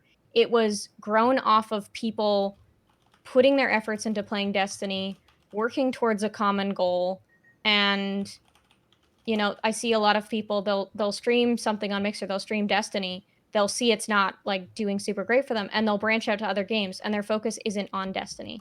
And I think if we want Destiny to grow on Mixer, it has to be a priority for people who have influence. And it's not one person's job either to grow a directory. Like, it's not on one person. It's about a community effort coming together. Sure. Yeah. We also, on Mixer, I would say we lack a presence of like speed running and high, I guess I would say, elite play of Destiny. That's not something that we've really, I guess, branched out into, if that makes sense. So I would like to see more people pushing like higher tier play, and hopefully that's somewhere that we get to in the future. But I'm currently pretty happy with the state of Destiny on Mixer. It's better than a lot of other variety directories on Mixer, I'll put it that way. But I think it's grown a lot in the 2 years I've been there, and I'm looking forward to seeing where it grows in the future. Forever for Hire says skill-based matchmaking is again a hot button topic, but this time around it feels like it's being brought up more by content creators than the community at large. Is there a reason for this, or am I getting the wrong read on things? Maybe it's because little Jimmy tweeting from his bedroom. You maybe don't see it because you're probably not following him. It's kind of hard to say, right? Because it's very difficult to say what the community at large is saying, because where am I going to see their opinions unless we're going on Reddit and Twitter and in Twitch chats, which also is a small portion of the community. The actual community at large, a lot of them don't even use DIM. They don't use anything like that. They physically go to the vault. No. Whoa. No. Most Tell me that's not true. It's like 80% of players I can't believe this reality. physically go to their vaults. That is wild. That's a different Destiny. Yeah. Yeah. So those people, you're probably not going to know their opinions on skill-based matchmaking because they're not going to be able to tell you. They might tell their friend like, oh man, skill-based matchmaking, pretty crazy. Do they even know what skill-based matchmaking is? Do they even know that there's a mode that has no skill-based matchmaking in it? Probably not, because it's in the corner. You know what? I'm going to take an opposing point of view. I think spicy. As a content creator, there are more people that use as a content creator. Yeah, exactly. As a content creator, I became a content creator so I could bitch and moan, and I look for things to bitch and moan about. Specifically, SBMM is a real good topic to bitch and moan about. So I think the frequency of bitching moaning correlated to the SBMM topic is completely on brand and on point with the fact that we like to bitch and moan about things as a content creator. I think you're just weak-minded, Tefty. It's not just a game. It's well done. Well done. Yeah. Nice I meme. would say that the skill-based matchmaking topic always comes about when the population dips a little bit and gets a little bit lower. And then everyone's always like, skill-based matchmaking, what's happening? Every single time, without fail. And it's never going to go away because it's never going to go away. Some people are always going to want it and some people are always going to not want it. Yep. It's the forever skill-based matchmaking war. Yeah. Of not just Destiny, every community. People don't like it in Apex. People don't want it in Fortnite. People don't like it in Call of Duty. It's everywhere. Mm-hmm. Call of Duty had a big blow up this year about it. Oh my god, yeah. So one thing though that I want to point out that is very real and no meme whatsoever about this stuff is that the problem with Destiny is that as SBMM gets ratcheted higher and higher, and you start connecting to literally people around the world because that's your territory is you're connecting to Earth for your matches, the connections and the match quality take a huge dump in this game. And on a analytics point of view, it looks like, well, there was maybe 1 or 2 people that were excelling really well, and then a bunch of people that had on average around a 1.0 KD, and maybe a couple of people that were getting it really hard. And on paper, it's like, well, the match was balanced. It went to like 100 and 125. Cool. But to the quality of actually playing the match, were your shots registering when you were actually pointing at the character or the opponent, that's where the discrepancy comes in. Because a lot of things are okay in the sandbox. It works. There's a few outliers, but for the most part, there's a lot of options that just work. But as you climb the SBMM ladder, you get connecting to people from literally around the world. The match quality takes a huge crap, and it's not fun anymore. Mm-hmm. I remember when everybody started getting those routers that had the software that would show you everybody's IP address and their location. Yeah. I can't remember what it was called, but it was like all of a sudden that this company started just sending these things out to streamers and YouTubers. So everybody was like, telling you what they were connected to. And it was like people from like Europe are connected to people from Brazil, like people from, LA are connected to people from the East Coast. It was ridiculous just seeing all that happen. I wonder whatever happened to those routers. You never hear about them anymore. You don't hear about them anymore. I wonder if it was like, you're showing people's IPs. That's not great. Good. Stop it. Well, I feel like mine has that feature. I think Like actually there's some companies, some company bought that company. One of the big companies, one of the big router companies, and now it's as software. Oh. So I feel like I have a Netgear gaming one, but anyway, I feel like That's I've seen it interesting. in there. I certainly don't use it.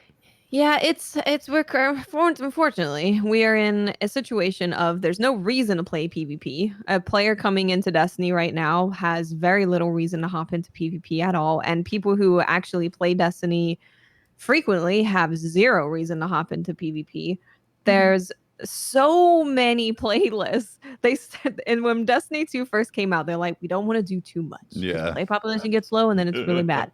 And then they're like, oh, we're gonna be able to choose some of our match what we play, which is great. But then they gave us like 1,000 more playlists that we do not need. I really think they could do totally fine if they just had like quick play, skill-based matchmaking, quick play, connections based. It's gonna be fast to find a game. It might be a little crazy out there, but you have that option, and then have a ranked thing.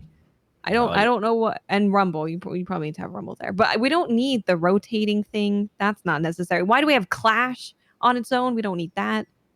We just don't need it. There's a bit too much spread. There is. Like There's you're lot. splitting your player Yes. base in too many different places. There is too much. Which in turn then makes your lobbies, like, makes the number of people you can match smaller, which then is the reason for some of these not great lobbies. Mm-hmm. Yep.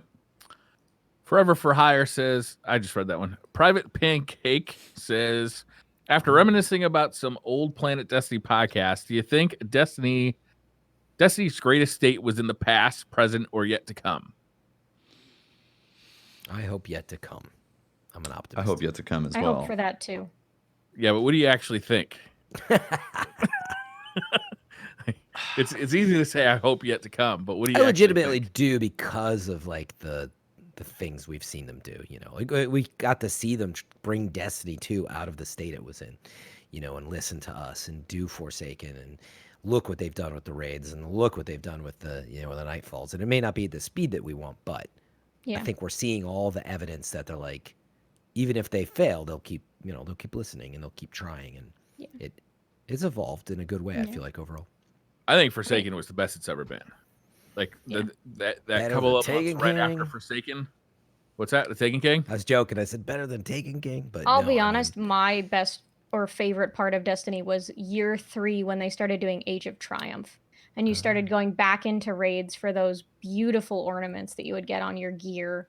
And they started, I know it was a bit of rehashing, but the way that they like brought it all back together and said like, this is the culmination of everything that you've done in Destiny 1 up to this point. I think that was really well done. And God, I hope we get something like that in Destiny 2. I hope we don't. I hope exactly the opposite. If they fall back on nostalgia so frequently in this game, I'm so fed up with it. That's fair. I think as a send off, it's great, especially going through all the raids again that are like Yeah. kind of re-envisioned a little bit with the new stuff. I think they did a good job with Age of Triumphs. I wouldn't mind seeing that in Destiny 2 as well. But I think it's coming in the future because the best version of Destiny. I think it's in the future, and I think it's Destiny 3, Destiny Eternal, Destiny Forever, and it's where we've finally cracked the code of a true FPS action RPG. Classes legitimately matter. They're not just what bond or cape or whatever the crap dress you're wearing. Elements actually are elemental. Solar actually burns enemies. Like, this is these are things that I want in this game. I want to see like an actual deep customization that works, and I feel like might be going there in the future. We'll see. I think Bungie is working towards that, Tuff. I think they are. I think they want Destiny to be more RPG, and they're trying to figure out how that looks in a Destiny FPS kind of world. Like, how can they accomplish that? I know we talked about that last week, but yeah, I think it's just a hard thing for them to really figure out how to do more RPG elements in this game. But hopefully they can figure it out, because I think they want to. Yeah. Mm-hmm. Leah's No Pro says, if next season is in fact the return of Trials, that's PvP content. Do you think the season will also introduce any PvE content / activities? I think so. Confirm that. I hope so. I think so. Yeah, they just confirmed that in the TWAB, like especially with Grandmaster Nightfalls and the new event and all that. There you go. New things, yeah. Yeah. Even the cutscene, right? Even if we had just seen the cutscene, Osiris versus Rasputin, that's kind of leading into maybe a story PvE thing for next season. Unless it's the trials of Rasputin and Osiris and you pick Osiris. I don't think so. I mean, that sounds pretty fun. You never know. It sounds I'm up for that. Probably, And heavy ammo round, instead of being heavy ammo round, is the Valkyrie round. Oh my god. Yes. No, we don't want that. Mitsu says, what was the moment where you realized Destiny or Destiny 2 resonated with you beyond any other game you've played? I think it was when I realized that it saved my life.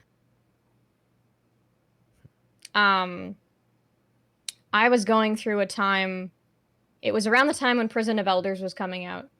And I was in Ireland at the time on vacation, and there was a live stream, and I'd never watched a live stream before. It was a Twitch live stream.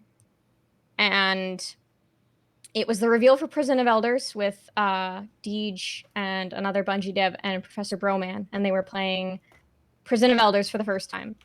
And I just remember going, people do this live and stream and play video games and yell and get excited about stuff. And I came back home, and I took that summer off of work because I was going through a really rough time mentally after going through school. And I watched ProBro, Goth, and T-Rex do Prison of Elders and Skolas runs every day with my breakfast. And it gave me a place to belong. And that was the moment when I realized that Destiny for me was not a game. Destiny was a community where I felt like I belonged. And I felt like I found people that I liked to play video games with, because I didn't grow up with a lot of friends who played video games. And that was the moment for me when I realized that the video game actually helped save my life. And like, I can't even express, like, as much as like there are ups and downs with Destiny, I'm never gonna forget what it did for me personally. And so, like, yeah. I think that really sums it up really, really well. Because I think for a lot of us, it's the community and the love that is given to us. And, you know, there's a lot of people I see viewers say all the time, like, oh, you made my day so much better. But it's completely mutual. There are many, many, many days where I don't feel good and I turn on the stream and people make me feel so much better. And that's largely been to do with the Destiny community and just the kind of precedent that was set in the beginning of the Destiny community of people being kind to each other, rating each other's streams, being inclusive. That was something that was really ingrained very early on. Mm-hmm. Yeah. So, yeah, absolutely. Awesome. Dadio Martinez says, what changes to weapons would you like to see next season to shake up the current meta? Sunset everything. Everything. All of it. Everything. Start over. Just start over. Throw it all in the Control, garbage. Alt, Delete. Yeah, Control, Alt, Delete. Delete it all. Add 50 new weapons. Oh man, how exciting! I'm a fan of sunsetting. Yeah, I'm with you on that. Sunsetting. Just sunset it all. Yep. Then even if people are using, they're using, I don't know, spare handbag and mind boomer. At least it's different. Handbag and mind boomer. Yeah. At least it's different. I definitely want to see like a change. Like I want new guns that feel as good, you know? Like I feel like we've had the same guns for a long time and I just want to see like some change. Like I want to see some change, you know, bring in something new that's really cool. Yeah. You know? Just keep it fresh. Yep. I'd love to see him sunset everything and then bring in new archetypes, like replace the archetypes. That would be cool. Like new weapon types specifically? No, like there's still hand cannons, but there's no 150 RPM. There's Oh, gotcha. 155 RPM and 130 RPM. You know, like the brackets inside of the hand cannon are all completely different. You got to relearn the pacing of your shots. You got to relearn everything. Like a really slow firing hand cannon. Yeah. Like more like an Ariana's Vow, but like not an exotic. Mm-hmm. Yeah, On all a that. hand Yeah. cannon that when I shoot it, it like blows me back. It, like, and I it's You have like an a actual Desert knockback. Eagle, it's like No Land basically. Beyond, where it Yeah. like, takes like a lifetime Yeah. to reload. But also all of that, but also bring back Ias Luna and Fatebringer. Oh yeah, totally. Sunset, but also Sunrise. Can I have my I don't know if that Mythoclast makes sense. back? Yes. Yeah. Yeah, see? All right. Yeah, I mean, I assume that because they don't mess with the stuff too often, they're working on big updates in the future or a new Destiny.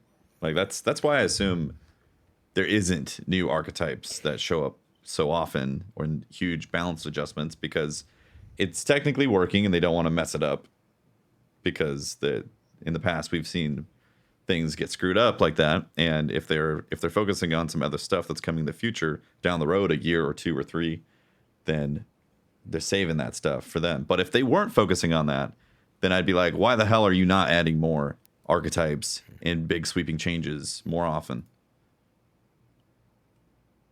Lord Navarone says, another Trials question. Since there is so much hacking and cheating on PC right now, how about making Trials available only on consoles? It's only ever been played with controllers anyway. That's totally going to Yeah, fix I hacking guess. and cheating. Totally. Yeah. Yeah, No. totally will fix everything. That totally fixes DDoSing. It totally fixes people jailbreaking their consoles and manipulating the code. Totally. Hero Time 39 says, and when Trials comes back, who volunteers to carry a drunk Briar Rabbit to the lighthouse?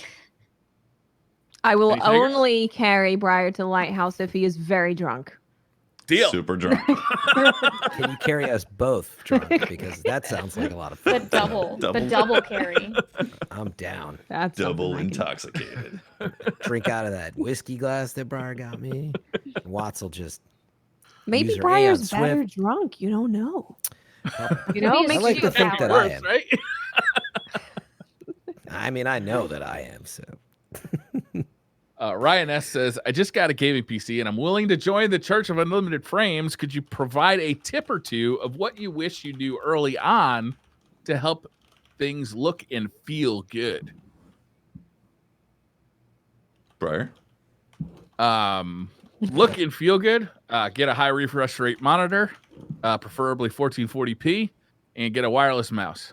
A Mhm. nice one from Logitech.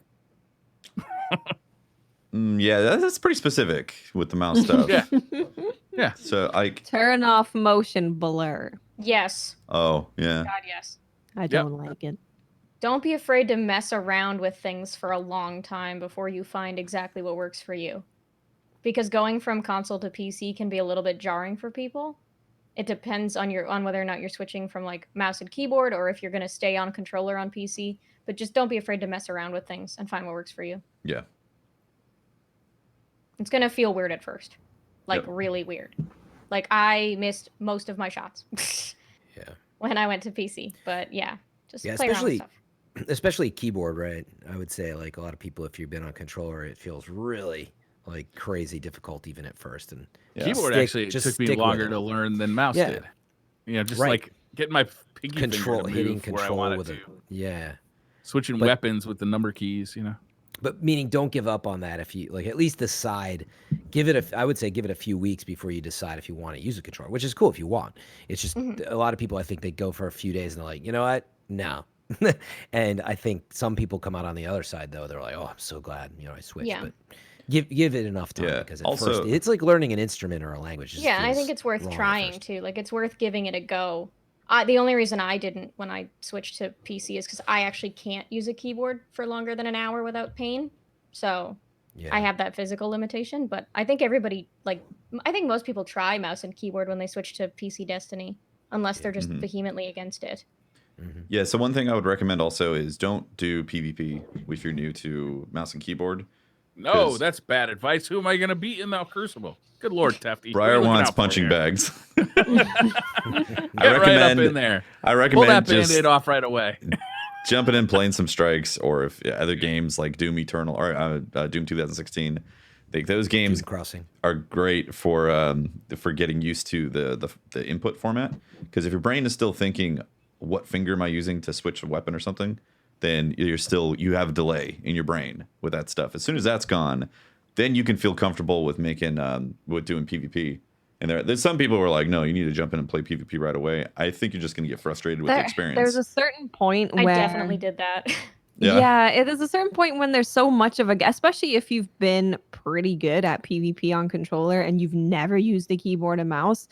There's a point where people are so much better than you that you can't learn anything from it. Of course, there's definitely a point where they're a little bit better and you can kind of learn a little bit. But yeah, I would recommend for a little bit, if you want to hop into PvP to do some bounties or whatever, just plugging in a controller, don't get yourself frustrated, and then just keep practicing PvE with keyboard and mouse. Yeah. Yeah, the game still feels awesome with a controller. Oh yeah, it feels great with controller. I can't emphasize enough as a controller player, as someone who can't play with mouse and keyboard, how much it feels like Bungie put the effort in to make controller on PC viable. Yeah. Yeah. And it Absolutely. means a lot. Like to be able to, because some shooters, when I play them, they don't work the same on controller on PC, but Destiny feels like it's just natural. Yeah. So another thing too, if you're just starting with mouse and keyboard, make sure to mess with your DPI. This is very important. If you can, get a big mouse pad. That makes a big difference as well. Initially, you're How probably big, Tefty? What do you mean by big? as big as you can go. I have a 2 foot by 4 foot mouse pad. I love it. I do as well. You can go. What is it? Mousepads.cool is the website. You can order them. Really? They're awesome. Yeah. You can go to the store I and have get an oversized one. the store. Get They only go yourself like a 18 by wonderful 36. anime lady mouse pad. It is large and also beautiful. Do it Yeah, up. you can have custom images printed on them too at mousepads.cool. But they're huge. So the bigger you go, the more comfortable you can swing that mouse arm, and you don't Make have a to strong start. point, Tefty, but I got this really cute one that's about this big, but it's got a puppy dog on it. Hey, puppy dog's nice Get too. yourself some anime boobies saying. instead, Briar. The anime boobs are what I use as a wrist The rest. mouse pad. That's true. Those are pretty great. The ergonomic So- overrest. They are pretty great. So there's some people Very who comfortable on your want wrist. super high DPI, and if you get used to it and you're okay with it, by all means use 5,000 DPI or whatever. You could be sky high with that DPI. If you want a little more control and you don't mind having more arm swing, like start working it down towards 1200, 800. I use 400 DPI and then 7 in game, and it took me a few months to work down to that point. But now that's really I use comfortable. 404 in game. There you go. And how big? And I That have was just- that was dents just all over my Briar trying keyboard to- from my mouse hitting it. He's flexing. Yeah, Briar's he's trying to flexible. flex on me, man. I saw Briar's face looking at Tefty, waiting for him to be like, "Oh yeah, Briar." Briar was like, Take this. "Yeah, 404." How big's your mouse pad, Briar? Huh? Dude, it's the whole desk. It goes off the side of the desk onto the end hangs table. You got over. fold Sometimes over? I'm like, Yeah, walking hangover? over there. Over here. Mouse. How many feet? Oh, like 8, 7, 8, 9. Oh, you got the big one. Nice. I often wonder with controller players on PC. I know I did this personally as a PC player on controller.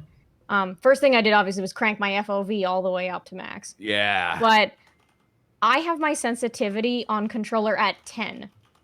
Oh, And wow. I feel like that's me trying to out aim people on mouse and keyboard, and I'm overcompensating. But at the same time, once I set my sensitivity to 10, like I was able to hit snipes. I was able to like aim. You take every advantage you can get, or every like anything you can get to be as on par with mouse and keyboard. I feel like as you can. So I cranked my sensitivity right up and just went into it. Dustin Barr says, "Am I the only person who feels like Outer Worlds is criminally underrated?" Yes, you are. Criminally Underrated? I feel like it got quite a lot of attention and a lot of praise. Yeah, Outer Worlds got a high Metascore, didn't it? Outer I Worlds. feel like most of what I read about that game was pretty much on point. It starts off super strong, and then it wavers at the end. Briar, I love that we're focusing on the background now on your camera. I'm just completely like. Do you have a No, I was dental enjoying lamp that. back I like the gameplay in the What's background. that? You do dental work on the side? What's that about? Briar's a dentist. It's got like that like work by Briar Rabbit. light with the magnifying glass on it. Like, Okay, Open up. Bluetooth Hold on, let me grab another implants beer. in your tooth. yeah, he's literally just hold on, little sip. Well, for me, All look right, for let's you. get this started. Dr. Briar, dude. Most Unexpected says, if you could add anything from any Metroid game to Destiny, what would you add? Oh, Wow. man, you're Metroid. speaking my Metroids. language now. Let's add Metroids as an enemy, floating enemy. Specifically, the one that I befriended and later had to kill. Well, you could get a ghost that's a Metroid. Yeah. That would be awesome. Yeah. A Metroid ghost would be actually legit great. Yeah. I mean, I had someone tell me the other day that if I wasn't a real gamer unless I could speedrun Metroid, so I guess I'd add my ability to speedrun. Jeez. Okay. All the rules. That's man. a high bar. Yeah. Apparently. I would love, actually, yeah. Because Metroid Prime did this as a first-person shooter, is that it's got the spider ball, right? Where she, like, Yeah. roll up into a Yeah, ball. that's super cool. And then there's these cool puzzles that you do in the world. And, like, if we had to do that, like, maybe as part of, like, a story mission or just That'd be cool. moments that do, like, 6 Guardians rolling up in a raid to do, like, a puzzle. Literally rolling up. Yeah.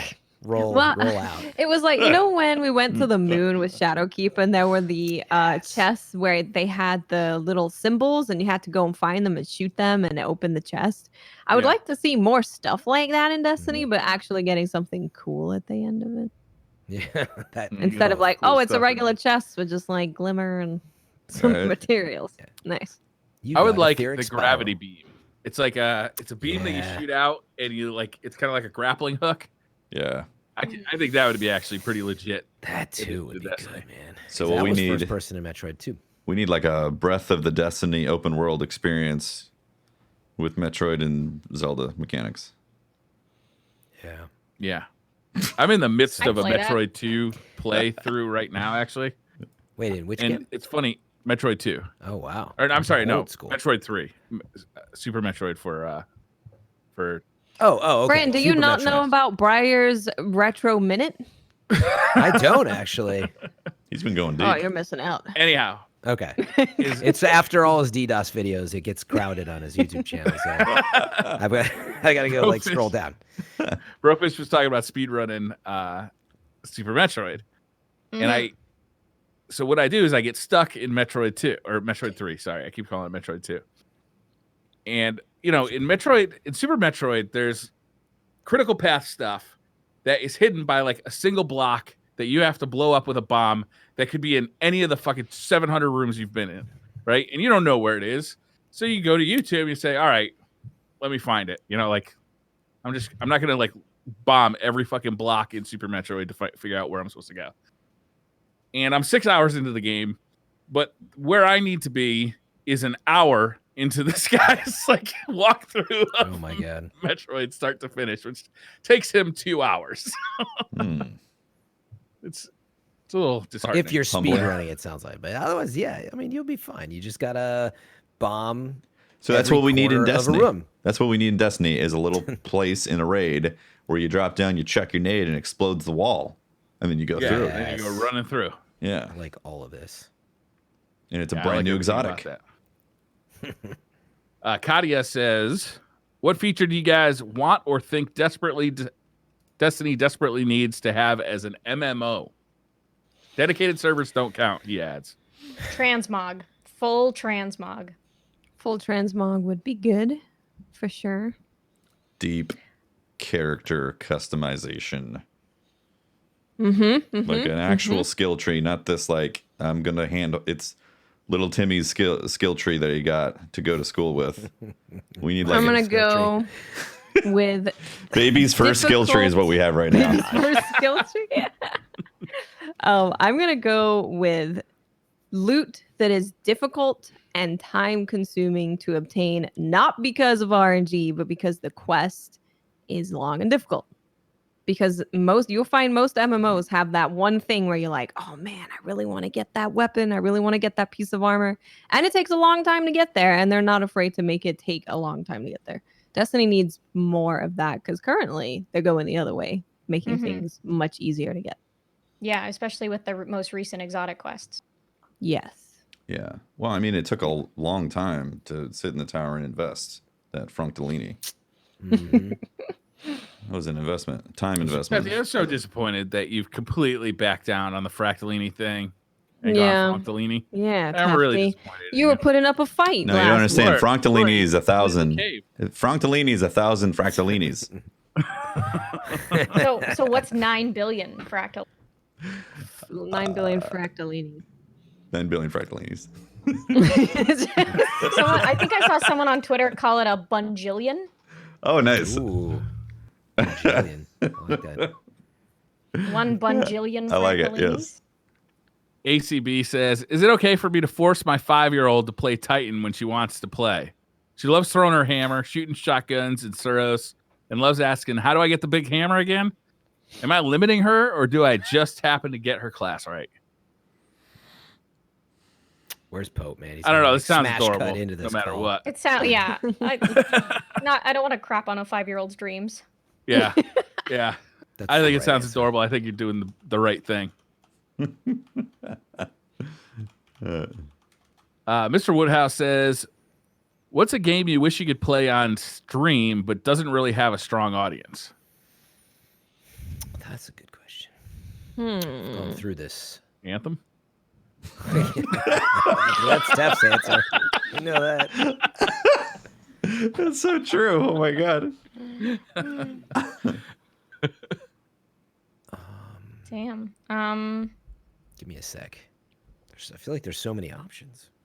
Honestly, on be Mixer, honest- because of the way Mixer is, I wish Final Fantasy XIV had more of a presence on Mixer. Really? Because it's almost non-existent. It's getting there. People are starting to do teams to like push it a little bit more, and it's been better it's been better over the last couple of months. But it's still very much, there's usually 1 or 2 people streaming it for more than 20 viewers, and then everybody else has 2. And when those people are not streaming it, the directory is almost non-existent. So I want to see that change. To be honest, some of my favorite times that I've ever had streaming are when I'm streaming something that's so fucking stupid and obscure that it's only the people who would just come to just hang out. You know, like Yeah. they don't care if I'm playing Destiny, they just want to hang out. And then it's always this much smaller audience, but it's always something about it is magical because it's a very core community that like they all have the same in jokes, and we're all getting along, and we're also doing something that's completely new or completely ridiculous. You know, I think I was playing Portal Bridge Constructor one day on stream, and it was one of the most fun streams I've ever had because it was just like the jokes were just running rampant. Everybody was having a good time. It was a really fun day. I feel like that happens with us when we did Ultimate Chicken Horse. I mean, I don't know how many people are going into the Ultimate Chicken Horse directory to see what's up. Yeah. Yeah. That was a blast.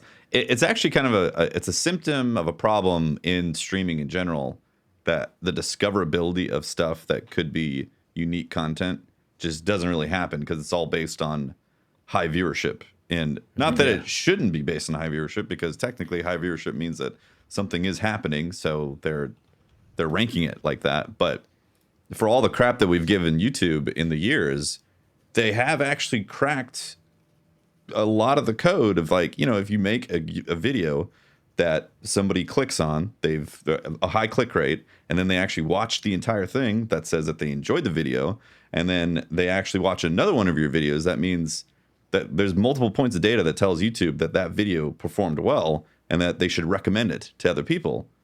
So as much as we give crap to the algorithm, it's actually working on YouTube, where Twitch doesn't have that at all. Yeah, exactly. Like, it may not work perfectly, but it does a lot of things. It looks at this video as some of your friends watch, and that gets them to watch another video, and so on. And yeah, like, Twitch needs a lot more stuff like that. They have a little like recommended for you, but it's very sparse. And yeah, I would love to see that. Like, just a recommendation, and it's got 5 people watching, and you start watching it, some weird game, and you're like, oh, this is great, actually. So hopefully we see that evolve. That'd be cool. Yeah. Recommended. Be My Minion says, do you have any weird rituals before going live? Something to psych yourself up, kill jitters, etc.? I listen to anime music really loud. How loud? Time. Oh, like really loud. To the point where I turn on the stream and I go to say hello, and I'm like, oh, I can't hear myself. I should turn this down because I'm yelling. I'm in the anime club. That's how I should start. I should have the lights flashing, have like anime girls dancing. The beginning of my stream will be me yelling, coming at you from the anime club, got the anime girls. I mean, you know how it is in shonen anime. The louder you yell, the power level is. That's true. That's true. That is true. Okay. That's about it. I know. It's funny. Yeah. Yeah, it's funny. I Gets me have in like the party mood, party spirit.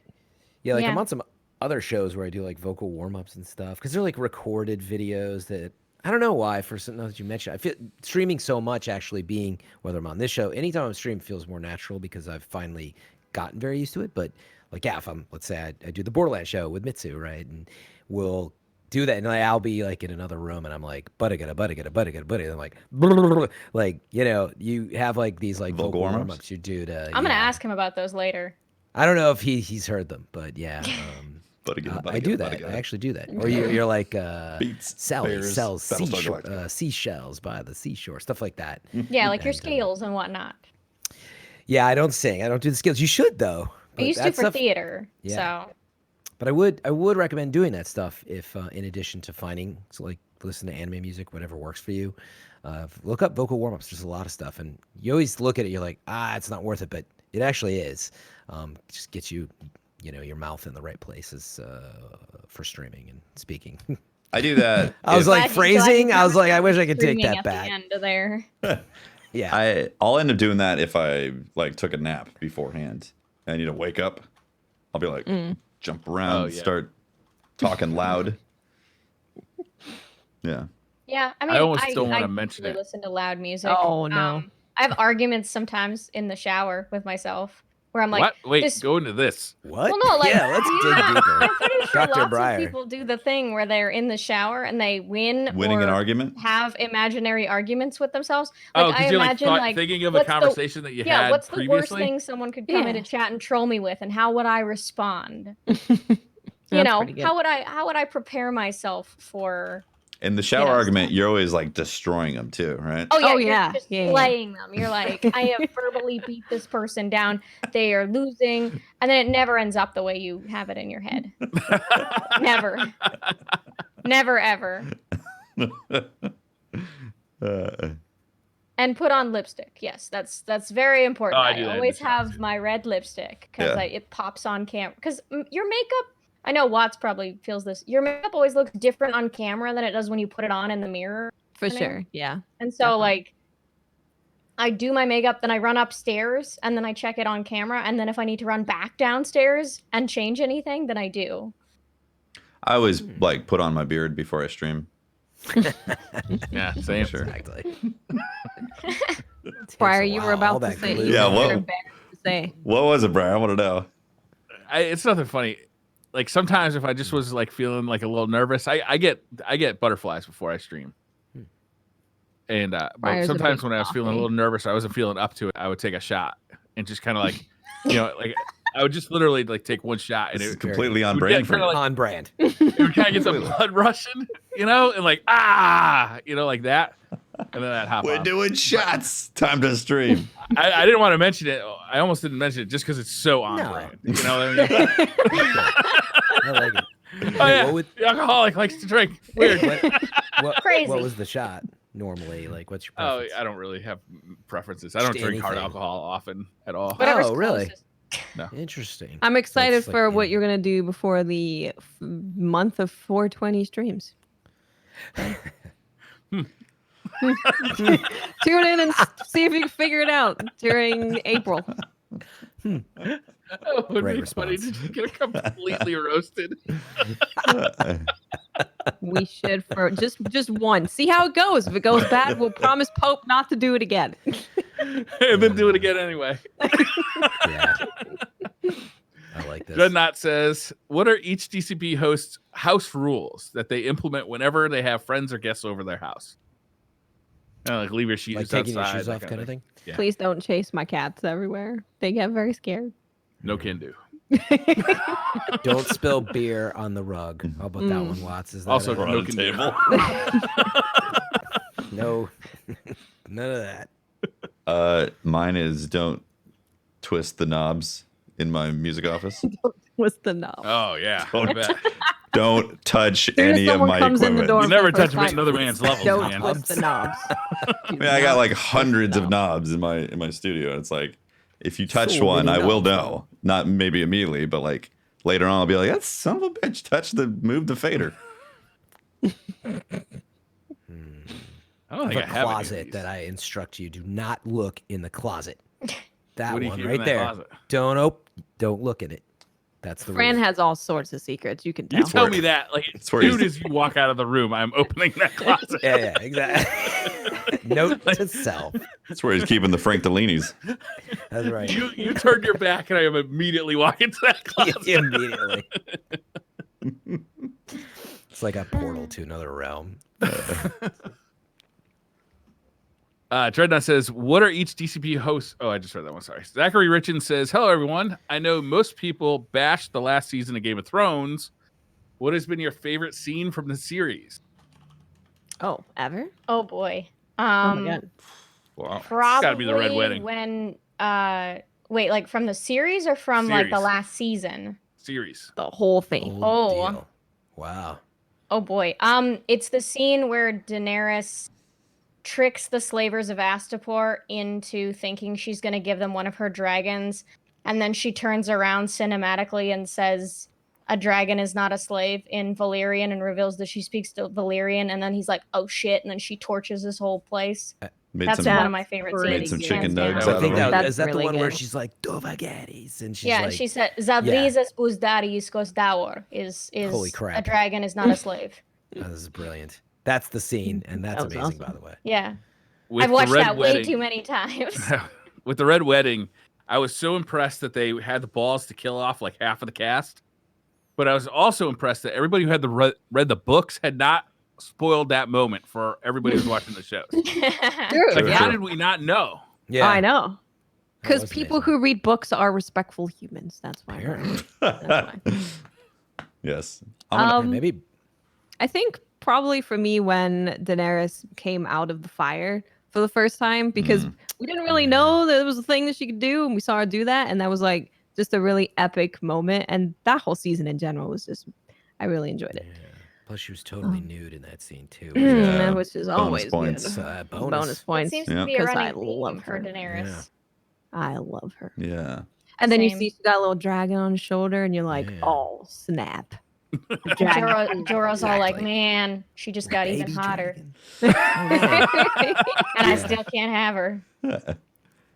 I'm gonna go with Bran getting kinged. Get kicked off the tower. No, getting kinged. Kinged. King- Oh, You're a bad Okay. human being, Tefty. I was like, whoa. We'll go with that scene of him suddenly becoming Bran the respected. Bran the Broken is now king of all land.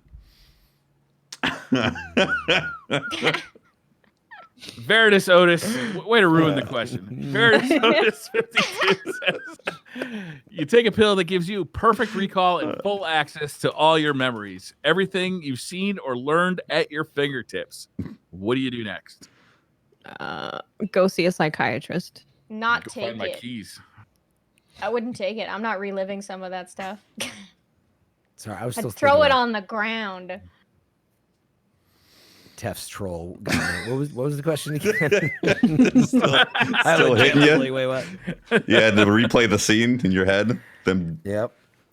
You take a pill that gives you perfect recall and full access to your memories, everything you've seen or learned at your fingertips. What do you do next? Gotcha. Oh, wait a second. If you can recall everything you've seen, does that mean that you can have super fast learning because you're just like banking all that stuff in your head? Oh yeah, everything you've Everything read, you- you basically have a photographic memory for your. That's every 200 day. IQ right there. Yeah. yeah, but you Good got idea. it's two edged. You got all this memory and knowledge, but you might be crazy with all the Yeah, chatter. but I'll be crazy and also talented. True, but yeah, I'm just saying. And smart. Without being able to filter out all the information, you might Oh, be. it'd be great.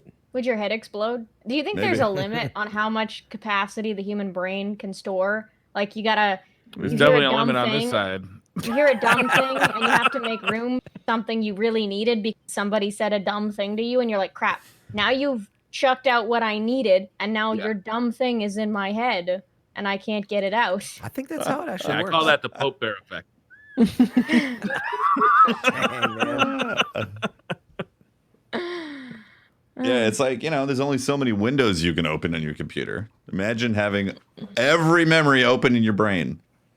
Yeah. Need There's more going to be RAM, things that are more very RAM. buried that Yeah, I don't know about. that's true. I'd probably have a lot of apologizing to do. I did what? Dreadnought says, you are held at gunpoint and you have to spell a word correctly to save your life. What's one very common word that you would definitely get killed if you tried to spell it? Conscientious. You can't even Can't say even it. say Really, it. Nope. Exactly. Concierge. Concierge.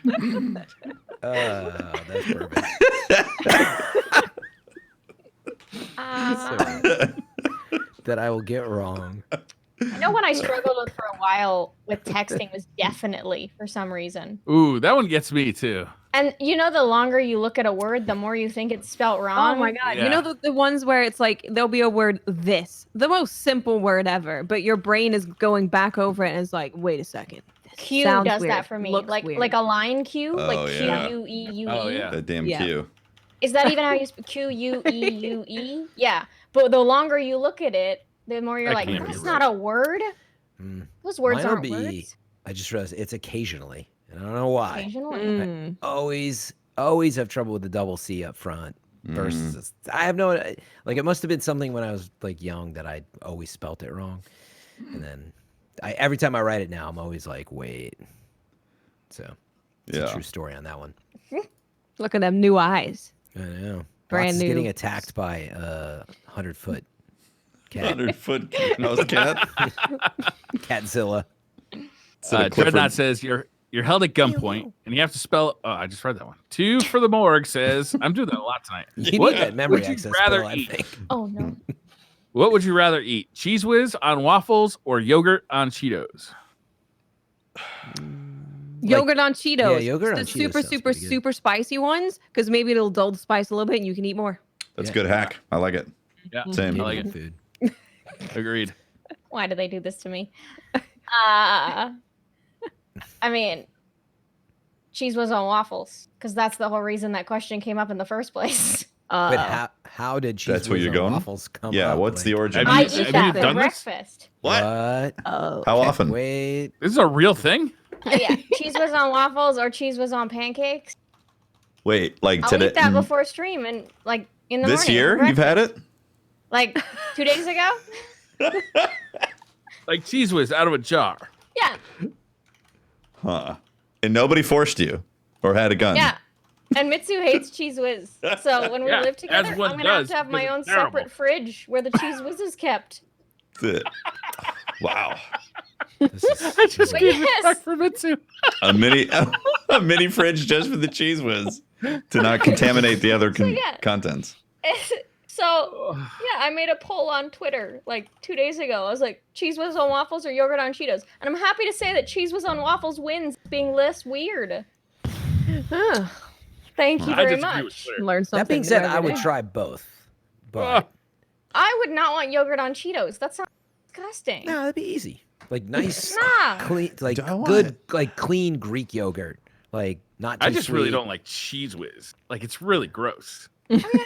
Would you be okay with there's like a a reason that quality it's spelled cheese? like that because it's not cheese. Like, It's true. Briar, would you They be can't call okay it with like a cheese. cheddar, like a nice cheddar on a waffle? I would definitely go after if given the choice between cheddar on waffles and cheese whiz on waffles, I'd go cheddar all day. But are you Yeah. going to? I'm just saying, don't knock it No. until you try it. I started trying it when I was 5 because my dad was like, "You're eating cheese whiz on," and I was like, "I don't want that," and I had it, and then I was like, "Okay, I kind of want that." I'm so sorry he hurt you. Don't. Yeah. I am. Yeah, this is This is it. how I'm now cravings I'm now for the spam worst develop, Podcast all right? guest ever because of this blasphemy. Cheese whiz on waffles. It's over. I never thought of it actually, but We had a good run. Oh, I just Probably can't Brandon, imagine. did you just say you never thought of putting cheese whiz on waffles? no. I'm thinking about the Okay. cheese whiz and the the Cheetos and the yogurt. Now we're getting into Yeah. cheese whiz and yogurt, and that's gonna be like, would you mix them together? Would No. anybody do that? Good Lord, no. Absolutely not. Okay. You'd have a gastric explosion if you were Oh, you lactose sure would. intolerant. Andromeda in chat brought up the time when Goose from Dim said Yeah. the sandwich. What was it? Mayonnaise and Mayonnaise, peanut butter, and banana, right? Ugh. now throw peanut some butter and cheese banana whiz is on great. there That's fine. Ah, Mayonnaise. Are you kidding me? and a waffle. I'd rather have Wait, the it's cheese a whiz waffle than the with mayonnaise. I gotta be honest. Peanut butter, banana, and a cheese whiz topping. Peanut butter and cheese whiz is actually not a bad combo if you tried that too. Get the Wait, fuck out of here. That's fine, but the yogurt and cheese whiz with heck no. Like, what is going on over there? I don't want to see what's in your Oh my fridge. God. That's for sure. It's like all these crazy concoctions. Oh, this Is it- made me nauseous. Wait, I have to know now. Does anybody else have anything that might be in the odd, like I eat? You know, Yeah, I I mean, mean, I think put so. peanut butter on waffles with maple syrup, but I don't think that's that weird. that's pretty normal. I put peanut Yeah. butter on waffles all the time. That's just delicious fat with carbs Like- and sugar. Yeah. This that's isn't even that great. weird, but potato chips in the sandwich. Oh yeah, Huge that's for me. common though. Yeah, that's pretty common. good. That's common. But I have to have it. I heard recently that Burger King is selling a French fry burger. So Yeah, I Uh, saw in that. in Yeah. England, it's called a chip butty. Oh, you were the one who tweeted it. Watch. Chip butty, Yes, I that's did. right. Yeah. But Chip Burger butty. King was putting mayo in it and stuff, and you have to use chips, not fries. So you need the thick ones, and you Okay. put it in not like a sesame seed bun. You put it in a different type of bun. So, and you're supposed to just put butter on it and then put the chips inside. So That's it was just every it- carb that you can find. exactly. It's a within- carb This is sandwich. ultimate. Are you hungover? Maybe you need to sober up. But do I want to eat bread with my French fries? Yeah, you do. Oh yeah. By the way, it was memes that told me this, and she saw your tweet. That's what it was. And I was like, huh? What is this? Yeah, I don't know if Burger King's gonna do it justice. Because normally you can go to the local fish and chip shop and you can get one. We'll see. A chip buddy. Yeah. hmm That doesn't that's sound like a mayonnaise sandwich at on that. all. A chip buddy. I would put some hot sauce on it. I would crush that. That sounds so good. Brand's Yeah? all about it. I'm really hungry too. Potato chip sandwich is the next step is the chip buddy. So Yeah.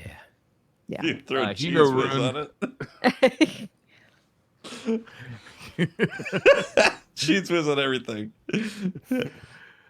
Hugo Rune says, "Would you rather be He-Man or Skeletor? Do you think that Skeletor's persistence in the face of the inevitable defeat is admirable, but with the additional disability that he is literally just a skeleton? In a sense, does he not represent all of us when faced with muscle-bound bullies?" This seems like a deep philosophical question. Yeah. It turned from It's do a you want to just be metaphorical man or cartoon. Skeletor, and then it's like, well, Yeah. Skeletor managed to deal with his trauma in a very respectable way, and now he's just a skeleton. No, he doesn't. He's literally an like asshole to us. everybody he comes in contact Yeah. But he ain't got no This person's flesh, making- man. Yeah. That's not my problem. Like, and that's not the way to deal with your problem. True. Yeah, wait, was he born as like a, I don't know the lore. Was he a little baby skeleton? Yeah, just like that. Sorry, I couldn't help myself. He made No, a you're prick. Yeah, he was born matted, He-Man. He-Man was He-Man always was like, mad. never a baby? Because he would have been a he-baby, wouldn't he? He-Man was Do you never think- do you think recognizing boy? him. the sound he makes when he craps his diaper? Yeah. Oh, boy. Wait, who? He-Man? No, Skeletor. I was thinking Wait, about the can power Skeletor of- crap his diaper? Can I don't know. Does He ain't got no flesh. Skeletor eat? Does Skeletor have? Yeah, no, he does can't. he have a Skeletor digestive have a system? diaper? Yeah. No. I don't even know if I he's don't think got he like has to eat or anything, Do you think he eats? No. he I don't- eats I the wouldn't think souls of so. his victims. Whoa. Maybe. And- Very. And also, Skeletor cheese is... whiz on pancakes. Oh, Jesus. He's truly evil like that. Do you think? That moment when you discover you're really Skeletor the whole time. What do you think? Like if Skeletor Nobody meets tell a bunch, Mitsu. yeah, Skeletor meets like a bunch of like new villain friends, and they all go out for like dinner somewhere. He tries to like fit in. He's like He's like, eating, meh, but it's just, have the but it- cheese whiz. yeah, but he tries to eat it, but it just like falls down like pachinko, like It that. would Like the fall beer out just of goes his down. Yeah. body And it onto falls his back on friend. the table, and he like tries to brush it off the table. Like, He's always leaving wet spots in the chair from all the beer that seeped out of his skeleton exactly. That's structure. what I'm saying. It's just like exactly. That's the cartoon I want to see. Honestly, That is actually what I want to see. I would love to see that. Just love this guy. Skeletor doing regular people stuff. yes. Yeah. That's what I want to Yeah, going in There's and a get his great driver's YouTube- license. You can make a This could be a TikTok new out Reddit. of that. There was a Skeletor great doing YouTube real channel life years things. ago that had Darth Vader just doing normal like guy stuff. Oh, I think I saw. It some was of that. pretty funny, like going grocery shopping and shit. Yeah. Wasn't that a series of Volkswagen just ads? I don't know, maybe. Maybe it was. Dad Tickle says, if you could add a topping inside with the cheese of a stuffed crust pizza, what would it be? Wait, repeat the question. Yeah, Yeah, I somehow You could got add a confused. topping. You know, a stuffed crust pizza, To Yeah. the Yes, yes. inside. cheese inside the crust. Yes. If you could add a topping along with that cheese, what would you add? Oh. Bacon. Cheese whiz. With the cheese. I knew That's like, God, it's I'm too not doing far, that. Teft. Jalapenos. How about a waffle? Ooh, Put a yeah. waffle in it. Jalapenos. That's Jalapenos. delicious. Yeah. Mm-hmm. Jalapeno, probably I think, would be the bacon. choice. Yeah. Yeah, that would You sound wouldn't, you delicious. wouldn't want bacon bits inside the cheesy crust? That sounds I good would. too. I'm not a big bacon on pizza guy. Oh, I love bacon on pizza. Yeah. Yeah. Pepperoni and bacon. It's classic. Pepperoni's delicious. Bacon, too salty. Bacon's on pizza. delicious on pizza. What are you talking about? I'm just not a big bacon. It's Have you- better than pineapple on pizza. Whoa. Yeah. No. Fuck Whoa. Whoa. I'll take bacon and pineapple and pepperoni and black olives on a pizza. We're really having some food-based problems here. Ryer, do you think you're just having too big of strips of bacon on your pizza? You need like some crumbles or something. Maybe I've just never had bacon prepared correctly on my pizza. Maybe like you know how Bacon you can on have pizza's some minced garlic on your pizza. You know they like mince it up like that type of proportion for the bacon on your pizza. You don't want No, strips. we're not of talking bacon. like Yeah, big it's old not like strips. oven cooked thick cut where Yeah, you're just you like don't want, you it's don't all want like it competing it's with all like the a lattice. pepperoni. top. It's like instead of pie crust lattice, it's all bacon. Yeah. I mean, I'd eat it still, but Yeah, I put bacon on my bacon. yeah. Yeah. I'd put chips inside, I think. Nah, people Chip be like, buddy. "That's gonna Put a get so chip buddy in there. Potato In the Chip crust. buddy. Oh, the whole thing. It's just a giant mound around the pizza. Yeah. Elusive Pineapple says, have you ever made taco tater tot hot dish? What? If so, have you used the leftovers to make breakfast burritos the next day? Taco that tater sounds awesome. tot hot dish. What is that? I don't know what Yeah. that is. Oh, we might have to call in our resident Mexican food. Wait, did you say professional. taco tater tot hot tater dish? tot hot dish? It's a good vocal warm up. Taco tater tot hot dish? I'm doing the same thing. Like, wait, what is this? It sounds like something to do with tater tots, maybe with some ground beef. Sounds just like it's a tater tot casserole with like taco. I mean, that stuff in sounds it. good if it's like if you imagine taco salad. But maybe that's what it Yeah. Cut out right there. Everything's fine. Who Discord cut out? being Discord. Oh, maybe. Did I- BroFish cut out? Yeah, for me on that one. Am I okay But, now though? You're good now, yeah. Yeah. Okay. Discord is weird sometimes. But anyway, I would Yeah. eat all. That sounds great in both forms. Yeah. Yeah, like 100%. Casserole, I mean, it potatoes, makes taco sense to me. salad, all It's in like a one big skillet. like pan. Yeah, maybe Is that's there any what- meat Sure. involved here? I mean, ground beef probably if it's taco meat. Oh, All right. that just I mean, reminded sounds me that good. You I got some once ground made a beef. potato chip casserole, which not as crazy as it sounds. What it is it's like scalloped potatoes with like cheese and heck, Oh, there yeah. might have been cheese whiz in it, BroFish. In this one, it's all like Yeah. a creamy scalloped potato casserole, and then on top you crunch up like a giant bag of potato chips as like a crust on top. You bake it. It's amazing. I've heard about Okay, this. we figured out who the person is on Twitter putting all like the Cheetos on top of casseroles. It's Fran. Yeah, oh, I would You know all 100% those do that. videos that circulate and people are like, "Dear God, That's my secret account. it's yeah. Fran." That Wayne makes so much says sense. you receive a message on your screen right now that you've been gifted $10,000 to buy whatever you want, but you have to make the purchase in person by the end of this podcast or the money disappears. Where do you go and what do you buy? You got I'm paying my Much as we want. taxes. $10,000 in 10 minutes. I'm Like paying my 8:30. taxes straight to the tax man. Right. Can you do it in person though? Taxman and Yes. I would Can make it happen. quickly Probably. invest. you can probably go to your accountant and do it. In right? the Frocta Yeah. line? Yeah. Doesn't Is it- matter. But it'd Like be- this it'd is be a quick- important. I have free money to give you. Please take it. Yeah. Yeah, I would How quickly many invest. scarves can I Oh. buy with $10,000? A lot. Or one very really nice. Or a really nice Yeah, scarf? one scarf that's super, super nice and fancy. I'm in tough shape here because it's 11:35 right now. I know, right? Yeah, see, Not it's a only lot open. 8:30 here. Yeah. We can make Like- it work. Oh, I can't think of where I could go to in person that I could spend $10,000. I could go to PetSmart right now. I could buy a lot of cat food. You could clean out the pet store. Yep. I could. Mm-hmm. I think the Apple store is still open for me in the mall, so I could run down Oh, there and buy a Mac Pro, the new cheese Well, grater, and You buy then like a third of one. I can cheat. No, I could get like the Grate some cheap one. Cheese whiz onto your Mac. I could computer. grate some cheese with my $10,000 Mac Pro. You know. Wow. Yeah, I think I could go to Burger King and maybe get 10,000 chip buddies. That's about it. Oh yeah, Can I In-N-Out drive Burger. to the bank and put it into the bank account? Or is that not buying? Does it say buying? That's not a specifically? purchase. Says that, yeah. What if I purchase a new bank account and I have to put money in it? Bank account has to be open. No, the bank has to be open. They're closed. Yeah, Banker's my bank hours. is definitely closed. Yeah. It's a Because you pretty could big challenge. you could go get a cashier's check to then pay yourself later on. No, the bank is closed. You gotta. I was gonna I say know. GameStop's probably open around this time. I'd probably go buy one of every limited edition. I'm a sucker for limited edition console. So like one of every cool looking console. The mall, the You got a entire better mall GameStop is near still you than I open. got. Yeah. I can just go buy everything in the mall. Not everything. I'll take one Some of things. everything, please. I'll take the lot. 2 questions left. Mohegan9 says, I recently turned age 40. Am I too old to die young now? No, 40 no, years no, old. no, no, no, no, no. It's not an average age. No, because to if you pass if you away. hear someone in the news who's 50 who dies, you're like, Yeah. oh my god, that's so young. Yeah, so you're like, young. that's too Yeah. young. You're right, Watts. You're right. Yeah. Exactly. It's too young. There you go, Mohegan. Too Yeah. young. Too young. I You feel got a like- lot of life yeah. left. Yeah, Yeah. there's still time to die young. Yeah. Yeah. Yeah, good. You can make it happen 2 or if you 3 want. You got plenty of time to make lots of mistakes before you get old and go, damn, why did I make those mistakes? Nick says, this is the last question. You just got to the bar after a long day of work.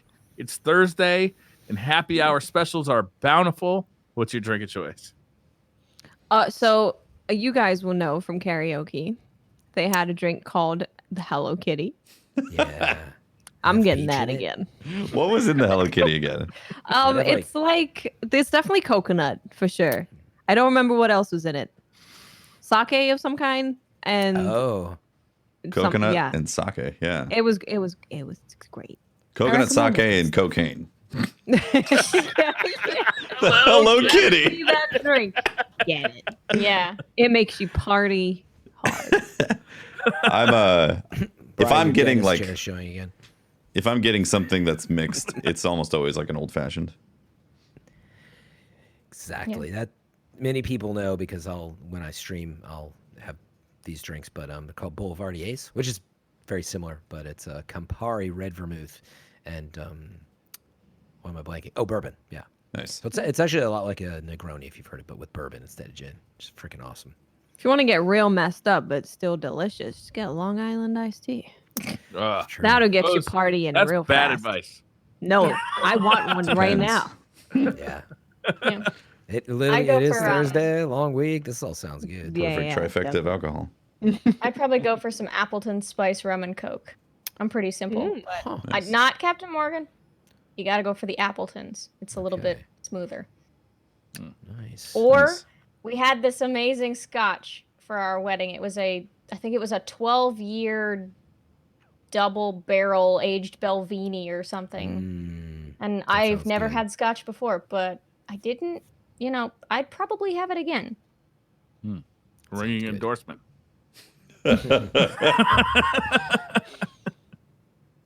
I'm a beer guy. I like IPAs. I'm just gonna go right for the beer. Nice. Hello Kitties. Next time you guys are Hello. here, I'm getting a round of Hello Kitties for everybody. Hell yeah. I'm gonna take a picture of Briar drinking his Hello Kitty. Yes, please. Sounds good to me. All right, that's it. That's all the questions we got for tonight. Awesome. That's the show, right? That was a fun show. That was a fun show. I had a great time. Thank you for having me. Thanks for Absolutely. Coming on, Thanks BroFish. for You were a lot of fun. Yeah. Where can people find you? You can find me at mixer.com/brofish.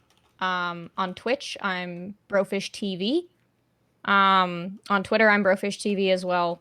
One day I'm going to have usernames that are the same on all platforms. And on Instagram, I'm BroFish__.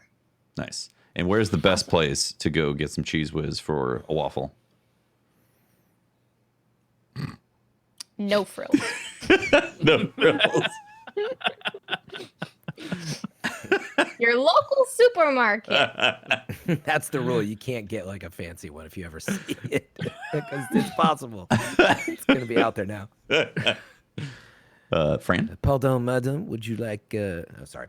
Yeah, I'm going to mention tonight Instagram. You can find me on Instagram at Fran Mirabella. I try to keep my stories updated lately and maybe catch me over there. I am Miss 5000 Watts. You can find me on Twitter, Twitch, and YouTube. Just look for Miss 5000 Watts. I'm Briar Rabbit. You can find me over on Twitter at the Briar Rabbit. And I'm Tefty Teft. You can talk to me at Teft on Twitter and catch my streams, twitch.tv/TeftyTeft. That's the show. Thanks for watching. Really That's appreciate it. all the support, guys. From everybody watching live or on YouTube. Shout out to our Patreons and everybody listening on Spotify and Apple Music and all that. So thanks for watching. We'll see you next week for another show. Bye, everyone. Bye.